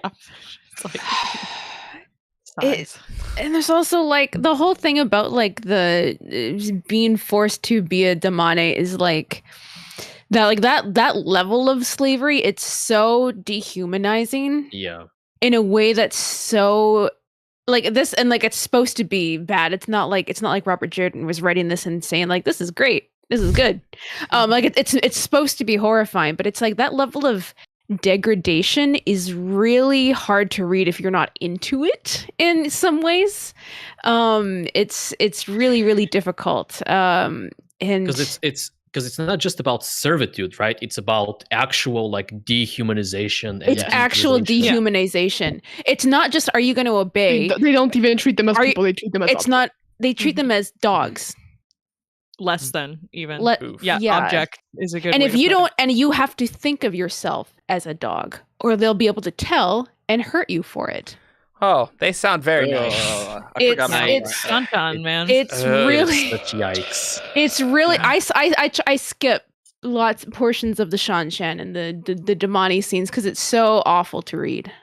Yeah, Oh, that's a good point. I forgot about the White Cloaks washing Egwene. That was That a was pretty not. hard Yeah. scene. Yes. Oh, It yeah. was. It was. but it was effective for like its purpose. Like it was Yes. very like No, it yeah. was. violating. Yeah, I think they did a good job of like having some of the focus be on her braid and her hair, Yeah. and that being like that wasn't too. It wasn't quite as close to like real life stuff, but like we knew that how important the braid is to them and what it would feel like to have somebody else. So we get And the to her violation. specifically. Yes. Yeah, we get the sense of this is a huge violation without having to show violation on screen. Yeah. We didn't have to Game of Um, Thrones it. Very different to Yeah. Game of Thrones. It's kind of like what I like about Mad Max Fury Road. It's like we see the after effects, we see the signs of violation, but we don't have to see a rape happen on screen to know that this is a world where these things happen. It's so I don't know what they're gonna do with the Sean Shannon seasons 2 and on. I'm nervous personally. We Speaking know of they've braids, cast there's several of them, so Mm. Speaking of braids, Wheel of Time shows 0 out of 10. Not enough braid tugging. I hear that's very common in Wheel of Time books. We got some It is braid very tugging. Okay, good. Did get some good tugging. She I does do will it. say, we got a Trolloc tugging Nynaeve's braid, or Nynaeve tugged her own braid. Okay, she did get some Good braid point. tugs like Good point. Nynaeve 10 as out of well. 10 was Like was you're braid yanking on your tugging. hair. Yeah. That seems Yeah. unfun. Yeah. Yeah. So, just 2 quick points on foreshadowing, and we need to talk about the end. Yeah. Uh-huh. Because this is already going really Yeah, well. I'm really hungry, Well- so yeah. All right. Yeah, we gotta. Yeah. So, but I really like how they're handling it. Like Robert Jordan Wood, they are setting up things for much later in the series. Well, in the trailer, I'm so sad they cut this from the show, but in the trailer we have like Egwene like with the water and the colors, which is very much foreshadowing of her becoming Amarylline. Yeah. And also, well, that scene like before she gets introduced to Siwan and she's talking about the Amarylline seed, it's like, yeah, obviously. Also, Yosha's acting and Rand's madness. You can see it much. Here, like his anger, you can see he will nail Dark Rand. Also, that's what he's looking forward to filming. But yeah. I love the fact that we know for a fact, like Yosha has said that he is excited to film the box sequence from book 6, which is like reading that is such a dark place, literally and figuratively, that Rand is in. So the fact that the actor is exciting to like stretch his acting muscles, even as his actual muscles are not very stretched because he's like he's in a box, right? It's one of the things that I've realized, or at least have had like solidified for me as I've been watching this show and like interviews and X-ray and other things with the actors, is that I can forgive a lot in a show or a movie if I have confidence that the actors are genuinely trying their best. And everything I have seen from actors, from producers, from set designers, from costume designers, like all of these people seem genuinely super excited to bring their vision of the Wheel of Time to television. And even if I disagree with some of the decisions they've made, even if I think some of the things they have made don't work objectively or specifically for me, I can forgive a lot because I can see that they are genuinely trying and not just trying to like butcher the series or whatever. Yeah. And like that they are approaching it in some ways, like especially with the personality, like Robert Jordan would. Like you see like the focus of the camera during the Manetheren story and like some specific lines, it focuses on Matt. And Matt has a huge thing about memories and Manetheren and the older blood. And I really like that. And then there's one spoilers for the end of the series when Moraine is talking about how Queen Eldrine like was so mad and she burnt herself out. The camera specifically focuses on Egwene because that's how she goes out. So I really like that. Yeah. And you can tell that they are making those choices consciously and that was after her warder had died, right? Yes. Who was her husband. Egwene dies. That's why I said spoilers for all the series. Spoiler for the last book, she said. Yeah. No. Yep. Well, speaking of the last book, one thing that I do appreciate is the way the ending of the first season parallels. It doesn't mirror, but it parallels what we see in the last book, where the battle between the dragon and the Dark One, even though Rand is barely a dragon and the Dark One is a fake Dark One, budget Dark One, very budget. Parallels the actual ending of the series, right? With, like not only like because in many ways Rand feels like the dragon in ways that Lews Therin wasn't in his time. Fell short. Well, because Lews Therin sealed the Dark One. It seems like in this age or in this turning of the wheel, the dragon is actually resolving the Dark One conflict. But regardless, like the parallel is that it's less of a battle of explosions and power and strength and things like that, and swords, and it's more of a battle of ideologies, of realities. It's them going, this is the version of the world, this is the philosophy that I want the wheel to follow as we move forward, and that is the the push and pull, the tug of war. Oh, I between love them. that scene. So I would love if we get to the final season and they find a way to like cinematography call back to the ending of the first season. I think that'd be great. Yeah. Because, I get Rand- people's frustration yeah, with Rand not like doing his thing at Tarwin's Gap and so on in the finale to kind of show that level of power, I guess. But I really liked the scene with Ishamael and Egwene. There's going to be plenty of time for Rand to explore people and Yeah. I would like to see it. No, you will. Well, so you talked about the ending, Veronica. One thing I wanted to mention is just I feel like people are tending to blame Rafe for things, and this is purely me speculating, but my understanding is Hollywood executives meddle in like everything, and so like Veronica, how many notes did Rafe have over for 1,000? the first? Yeah, over 1,000 for the first episode. Over 1,000 notes on only the first episode. So, if people are like, oh, why is this love triangle here? Maybe the executives are trying to put in that drama, because they think it'll be good for whatever reason. Like, we all know executives meddle in these things. Yeah. So, please, maybe. I don't think Rafe is the one necessarily deserving of the critique. We can always blame the studio executives. Those are always the fun people to blame. Come on. That's fun. Yeah, and like especially when they're Amazon. So. That Rafe and Sarah and Harriet and Brandon fought really, really hard to get the Manetheren story in. Oh, like, wow. They had to fight to get it in? The executives wanted to cut it completely, and they're like, oh, geez. Why is this necessary? This makes no sense. And Rafe and Sarah and Brandon and Harriet, like all of them were like, no, this needs to happen.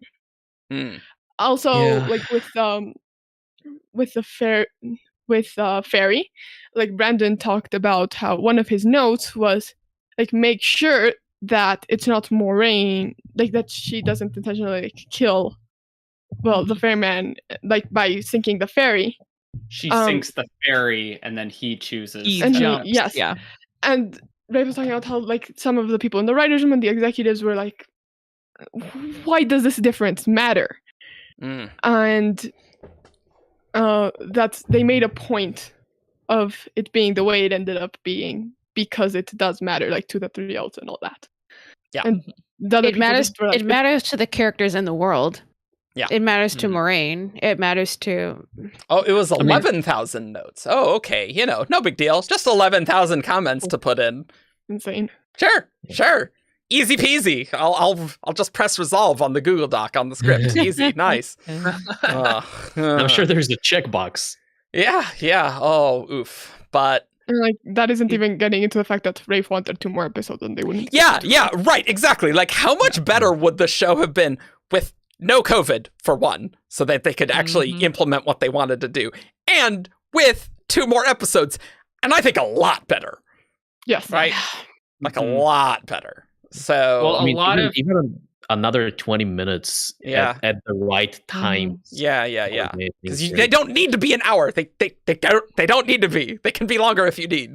Especially for like a finale or something. Yeah. Really would have helped. Could have made it 90 minutes, or something. I was genuinely expecting like an hour and 20 minutes for that finale, and I was like, 57 minutes? Oh no. Yeah, that's a lot to do there.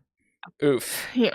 So I don't know. Could have gone a lot worse. I hadn't read the books, but at least the show's pretty good, I think. Like, I'm excited to see more Wheel of Time and see some exciting moments. And it is unfortunate that maybe this is the worst one due to COVID and lots of production issues. Yeah. And so we can only hope for better, I think. But I think it's easy to focus on like the parts you didn't like, especially when a lot of them are in the last couple of episodes. Yes. When like overall, like I do still stand by that this was a very strong season and it was pretty enjoyable to watch start to finish. For me, even though generally, I think we have talked a little more about the parts we were stressed about or didn't like. It's easy to do, right? It's always easy to do. It's how it goes. Yeah. Yeah. Yeah. So I Yes, go ahead. I loved like so much. Like I'm even just thinking of the ways they introduced like even like the whole who's the dragon mystery. It was which very compelling to watch, I is felt. a mystery in the books, but isn't really one because No. Rand's the main character. and he's on the front of the book and you're in his thoughts, so it's obvious he's the dragon, but putting yourself, okay, we're taking ourselves out of Rand's head and being who is the dragon. I thought that was really well done. And like some of the stuff, like I loved even like the ambiguity on like moments like Matt, like did he kill that family or did the Fade kill Yeah, the that's family? true. That's Yeah. true. That was a really like oof, Yeah. like Yeah. moment. And and even though like a lot of the things felt very Wheel of Time, even when they were different from the books. Oh, I'm really I confident- cried. I like the first when I watched the pilot the first time. For the Yeah. first 45 minutes, I was grinning and then like literally crying for like the last 10 or something. I was just that monologue for me, like the Wheel of Time. And like, the monologue at honestly, all, I every felt book that fan knows too. My heart. I felt It's that like they too said there, the even though thing. I hadn't read the books and things. So like that's why I'm like, episode 1 was good. I liked it. I like Yeah. And Yeah. the like even the Emmons Fielders like joining together to fight the Trollocs, like because they're like tough from the two rivers. Like, oh man, I'm standing Daisy Conger right now. Oh, What? Okay. Yeah. the doll. No, Yeah, thinking- the doll. Mhm. Thinking back through the entire season, I don't think I would rate anything under a 6. Yeah, And- I and- think that's fair. Yeah. And for me, a lot of the episodes are, around 7. Episode 7 itself is like a 9, if not a 10 in my books. Episode 7? 4. Oh, okay. Hmm. Yeah, no, Oh. I told you that's my favorite. And Okay, it's yeah. good. Episode I was like, 7 I and episode wouldn't. 4 are my Yeah, I favorites. mean, I wouldn't rate it that high, but hey. Which by the way makes the fact that 8 was so much worse for me. I think 8 is probably my least favorite episode. So like Yeah. going from like a 9 or a 10 down to like a 6, That's let's say. crazy. 7 was the only one I was really disappointed in. I'm just- It was, yeah. Like, I didn't hate Um, episode 7, but yeah, episode 8, I'm like, ooh, I don't. Didn't really like and this. 8 I am so upset by like the sadness healing. It's just That's fair. I hope, like, speaking of the housing, I hope that they address it in season 2, and then when we get to the opening of season 3, which is the Shadow Rising, we get that scene with Rand and the little girl, and he's trying to heal her, and he can't, and it's horrible. It's horrifying. It's pure and horror. that- Egwene shows up and is like, Grant, you gotta be more sad, man. Come on. I did this without any training. What? but overall, there are a lot of great moments. Like I come back, like I think episode 4 is my favorite. Just like that was such a tight episode. Just really good. 6 was good. And just a lot of good. And knowing how much they had to change in the production of the last 2 episodes, I have a lot of empathy. That's like, okay, I definitely didn't like it, but I mean, you did all right. Like, still think those Trollocs could have looked better though. Like, God, this is real bad. the Trollocs are not what I would pick in my first, not even the top 3 of things, because I'm like, for me to fix up. Yeah, I guess that's just like Amazon. You have so much money, just give some money to make this not look like garbage. Like, I don't know. It's just an inconsistency thing that I don't like, you know? Whereas like rather than a story plot thing. Yeah, and about like the budget and like why didn't Amazon invest more money into it? They like COVID itself like cost a lot, not only in time and in like logistics and that, but like all the tests, all the new like people on the team that they have to bring in to like make sure like distancing and like all those people, the people they have to pay who the people can't they have to work, pay for that, it who is aren't working for ridiculously weeks. expensive. I will. They're still paying There's salary. a Reddit post on that. I have it. I'll find it. I'll post it in the Wheel of Time channel or well, in the Shoutcast channel. Sure. And like it is ridiculously expensive, and so that cut away a huge part of their budget. And I guess Amazon that's wouldn't true. give them more. So Yeah. They did have a lot of money starting, but there were a lot of Yeah. expenses that cropped up. Yeah, that they didn't want. I remember seeing somebody talk about how obviously everyone's going to compare the Wheel of Time to Game of Thrones. It's just natural. Yeah. Game of Thrones started with, I think, about 6 million budget per episode and ended with about 15 in the last couple of seasons. This first season of the Wheel of Time averaged around 10, I want to say. Jeez. So Amazon is pumping money into this thing. Mm-hmm. Didn't they pump like $1 billion into the Lord of the Rings one though? Oh, yeah, the Lord of the Rings will be the most expensive television I show. think it is the most expensive thing ever. It is. Yeah. That'll be interesting. Looking forward to that stream. Yeah.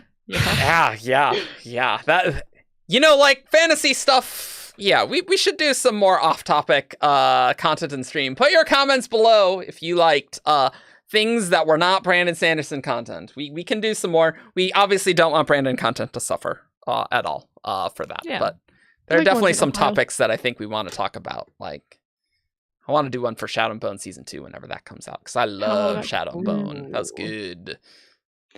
That was fun. And so to close this off, because we've been going for a very yes, long gotta time. close out. Yes. Oh my god. What are you most looking forward to Season 2 and then the series at large? And then we'll do Who's That What character. Uh-huh. Who's that what character? That sounds so weird. It's only for the show because we're not dealing with is that what character? I'm excited for Rand to do things. There you go. Moving on. Speedy. Snappy. Aes Sedai training, I think. I want to see them get some training.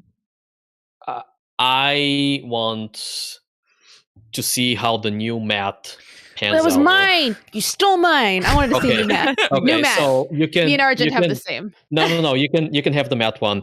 I want to see Elaine be a sassy girl boss. Yeah. The funniest thing is that you look at Kiara's Instagram posts, and even in real life, she is so Elaine. She's so cute. Yes. Amazing. For me, it's all like the meta stuff. Like I just want to see how they're gonna merge books 2 and 3 stuff into one season. Mm-hmm. Yeah, I would like to see Ingtar and the Shinarans and Ingtar's whole Dark Friend thing happen. I loved that in the book. That was one of my favorite things. So, that reminds me of how awesome Uno was. Yeah, all the Shinarans got shafted, but that's fine. That was I totally know what all these terms mean. Yeah. People in Foldera that got crammed in 7 and 8. Ah. Yeah. And then killed off unceremoniously. Yeah. Yeah, I know this is like late series game stuff. I want not like Rand's like Descent into Madness, like Dark Rand, and then Veins of Gold, because I love that chapter. Is that the Memory of Light? Not Memory of Light. Gathering Storm. Gathering Storm. It's Dragon the last Mount. chapter of Gathering Storm with Dragon Mount.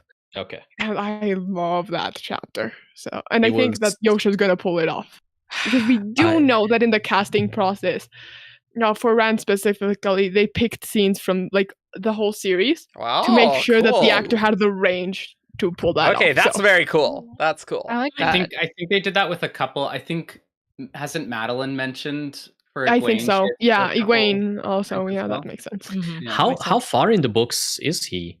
Like Yosha, he's read more than the rest of the cast, I think. Yeah, like last I heard, San Diego he was on, like, Comic-Con, 8-ish. he was on Knife of Dreams. Yeah. We know for sure he started Gathering Storm, but that's the last thing we knew. Nice. Mm-hmm. And he's reading in a second language, and he's dyslexic, so it's impressive. Oh wow. Wheel of Time too. Whew. Yeah, I wouldn't know anything about some of these things. Any other things? I'm really excited. Egwene's my favorite character, and I've heard she's Rafe's favorite character or one of his favorites, so I'm excited to see what he does with her. And I'm honestly, when I'm talking about Moraine being beefed up, Moraine is my other favorite character, so I would love just more Rosamund Pike as Moraine. She was great. I just want more of that. Keep her coming. Matt just wants a jacked Moraine. like giant moraine. Beefcake moraine. Beefcake moraine. She already is a beefcake. Hey, Nice. no, she has one. Yeah, she. Yeah. Oh, yeah. Yeah. So- They're bonded. Oh, also for all the land stands, more scantily clothed landmen. I mean, he's a handsome man. He's a very, very handsome man. Yeah. So pretty. All right, cool. Let's go on to who's that? I almost said Cosmere character. Who's that Wheel of Time character? Who's that Randland character? So I have a question, Veronica. So what reign? Like, am I gonna be able to do any of this? Like, real talk? Yeah, so all this is only show canon. Oh, okay, because okay. dealing So with let's book put canon the would be show. impossible. Let's put Oh. the show banner back up. Nice. All right, Mhm. we're back on Yeah, show. this is only Nice. show canon. Nice. Look, there are over 2,000 named characters in the Yeah, Wheel of Time. Yeah. Okay. So we're doing That'd show be things. complicated. Nice. Okay. All right, I'm ready. I have my notepad open. So, It's gonna forget. No looking at chat. Oh, Oh, right. oh, Yes. yes. Oh, well. All right, Veronica, chat. you're man in chat. Good luck. okay, then I'm gonna Right. Yeah, because we can't move look at this chat. around Yeah. a second Yep. so that I can look at the chat and see if anyone gets it. So, this is from CalaCrisp88. Okay. Yeah. Hey, He is in chat. Uh, Uh-huh. yeah. Clue number 1. This character has been to Tarvalon. Pat and Fane. Oh, I That's read my this. guess. It's not Pat and Fane. No gain. Okay, well, in that case, you can guess it. Wait, who? What did he say? I heard. Eric said Logain. I said low gain. Well, it is Logain. Hey! Eric Woo! wins. Who's that Wheel of Time 100% who's that Wheel of Time character win rate. All right, show's over. Bye, everyone. No, just kidding. We'll do it all. So, clue 2 was this character has met multiple of the Amon's Field 5. Clue 3, this character gained a number of allies. Clue 4, this character is a channeler. Clue 5, this character is male. So I have a question. Did Logain meet Matt and Rand? What would you define meeting as? They looked He at looked each at other. them. That is. It was What does it significant. mean to meet people? I would Well, say. Tina's that clue is also irrelevant now. So. That's true. Fortunately, we didn't get to the clue that we were going to contest, so it's like Great, There we easy, go. easy peasy. Nailed it. it never existed. I was Yeah. thinking Logain too. So. Ah, well, I said first. Shoot. Nice, Good. So, easy. I've altered a couple of the clues here because, funnily enough, because before we got some from the audience, Razar made some. So, Oh, okay. but most of this is from Lotus, who asked me to tag her. Hi, Lotus. Hi, Hi, Lotus. Lotus. Nice. Wait. I don't know why my Um, camera's frame rate so yeah. just. Clue Yeah. number 1. This character's home was attacked. Nynaeve. Swan. Matt. It's Damn. not 9 even. It is. Oh my god. Why is it? There aren't enough characters just to That is Yeah. true. Yeah. With the Yeah. show, yeah, Five. yeah. That's true. you know, So, one I thought season you were of gonna TV lead show, with that. the entirety of the Cosmere. Yeah. It'll I get also it. have Eerie, four Rira. panelists guessing, Yeah. so we can kind of cross Pandora, off the whole main Carrion. cast. Yeah. And they're In one carrying formatting. Raffle. I don't know the geography of Randland at all. Anyway, clue 2 was this character has a loving family. Clue 3, this character is female. Clue 4, this character is an Aes Sedai. And clue 5, this character is in love. Nice. Aw. Nice. Aww. So we have a Rasar one as well, or no? Or was Rasar helping yes. with that one? Oh, okay. Cool. Nice. No? Okay. Let me get Nice. the chat. We're So cruising. clue Thanks for 1. keeping this snappy, guys. Good work. 10 out of 10. Clue 1. I say snappy as we're into hour 4, but you know, hey, Oh my God. or the Uh, fourth hour. Clue 1, this character commands others. Logain. Red Elsa. It's not Logain, it's not Leandrin. Nice. Okay. And others. Agelmar. It's not Egomar. Is it Kareen? It's not Corinne. I'm Elisa. I was gonna say It's I'm not Elisa. Melissa. Damn. Will this character survive the first round of guesses? Who even are those Wait, people? who else is missing? I'm like, more I shit. don't even know. Moraine's in charge. That's my guess. Okay. It's not Moraine. Who else is? Let's think. Is it? Oh, is it Megan? Oh my god, it is. Wow. I don't know who that is. Who is that? This early. She's She's the the head blue. of the Blue Aja. Oh, No. okay. I didn't know she had a name. Me Okay. either. I Yeah. wouldn't have gotten her name either. No. Whew. Good Oh old my Megan. god, I did not expect Megan. this from all of them. For you to get them. Clue 2. Oh, this glad character we're paying attention. We know names. is a nice Wow. guy. Clue 3, this character interacts with Moraine. Okay. Clue 4, this character's in the Blue Aja. And Clue 5, this character appears naked on screen. Okay, yeah. I think she's the only other named blue, except Yes. for Swan, who's Swan. And well, weird. technically, Not- Liana not is a- also a blue, but Yeah, but Liana is not mentioned, not named. Mm. That's correct. that's true. Wow. She just slams. That is so funny. Well, I'll be I- sure I to love edit that. this, Right. so Really. I'll be sure to edit this so I have 100% Who's That Wheel of Time character win rate. Uh-huh. No, I won't do Just put a Microsoft voice. that. No, if I do any editing at all, the live chat goes away, so I can't. Like I can't. We don't. Yeah. We don't need to. Like, there's no. No, there's no reason to do that. So we hope you enjoyed this. Yeah, that's that.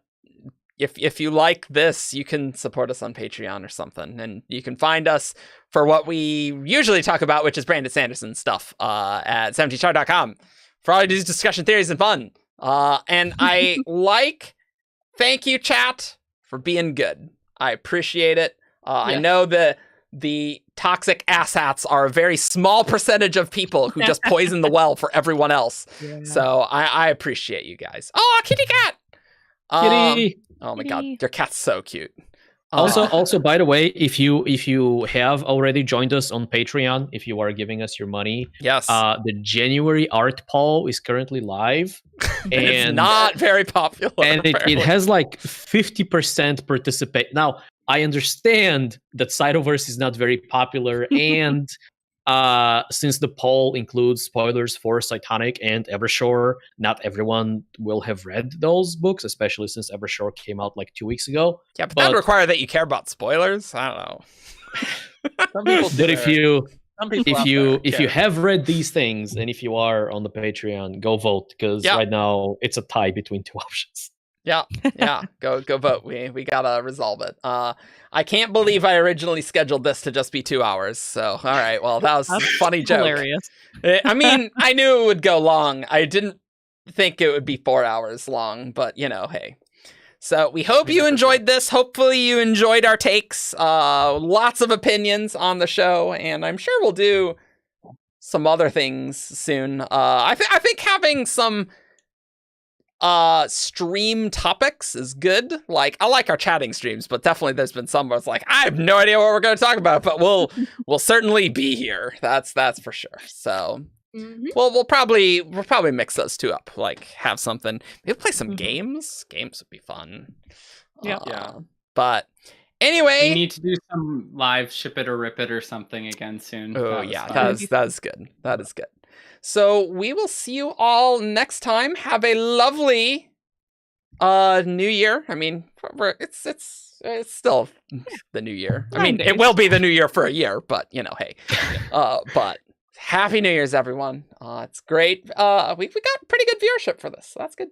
So No, a I lot wasn't of paying attention to people that. actually. yeah. But yeah. So we'll see you all next time for Not Wheel of Time stuff until probably the next season. But hey, Different. Forever We'll short. be back in 2 years. No. yeah, Evershore will be our next hardcast, so that'll be up next week. So see you all next time.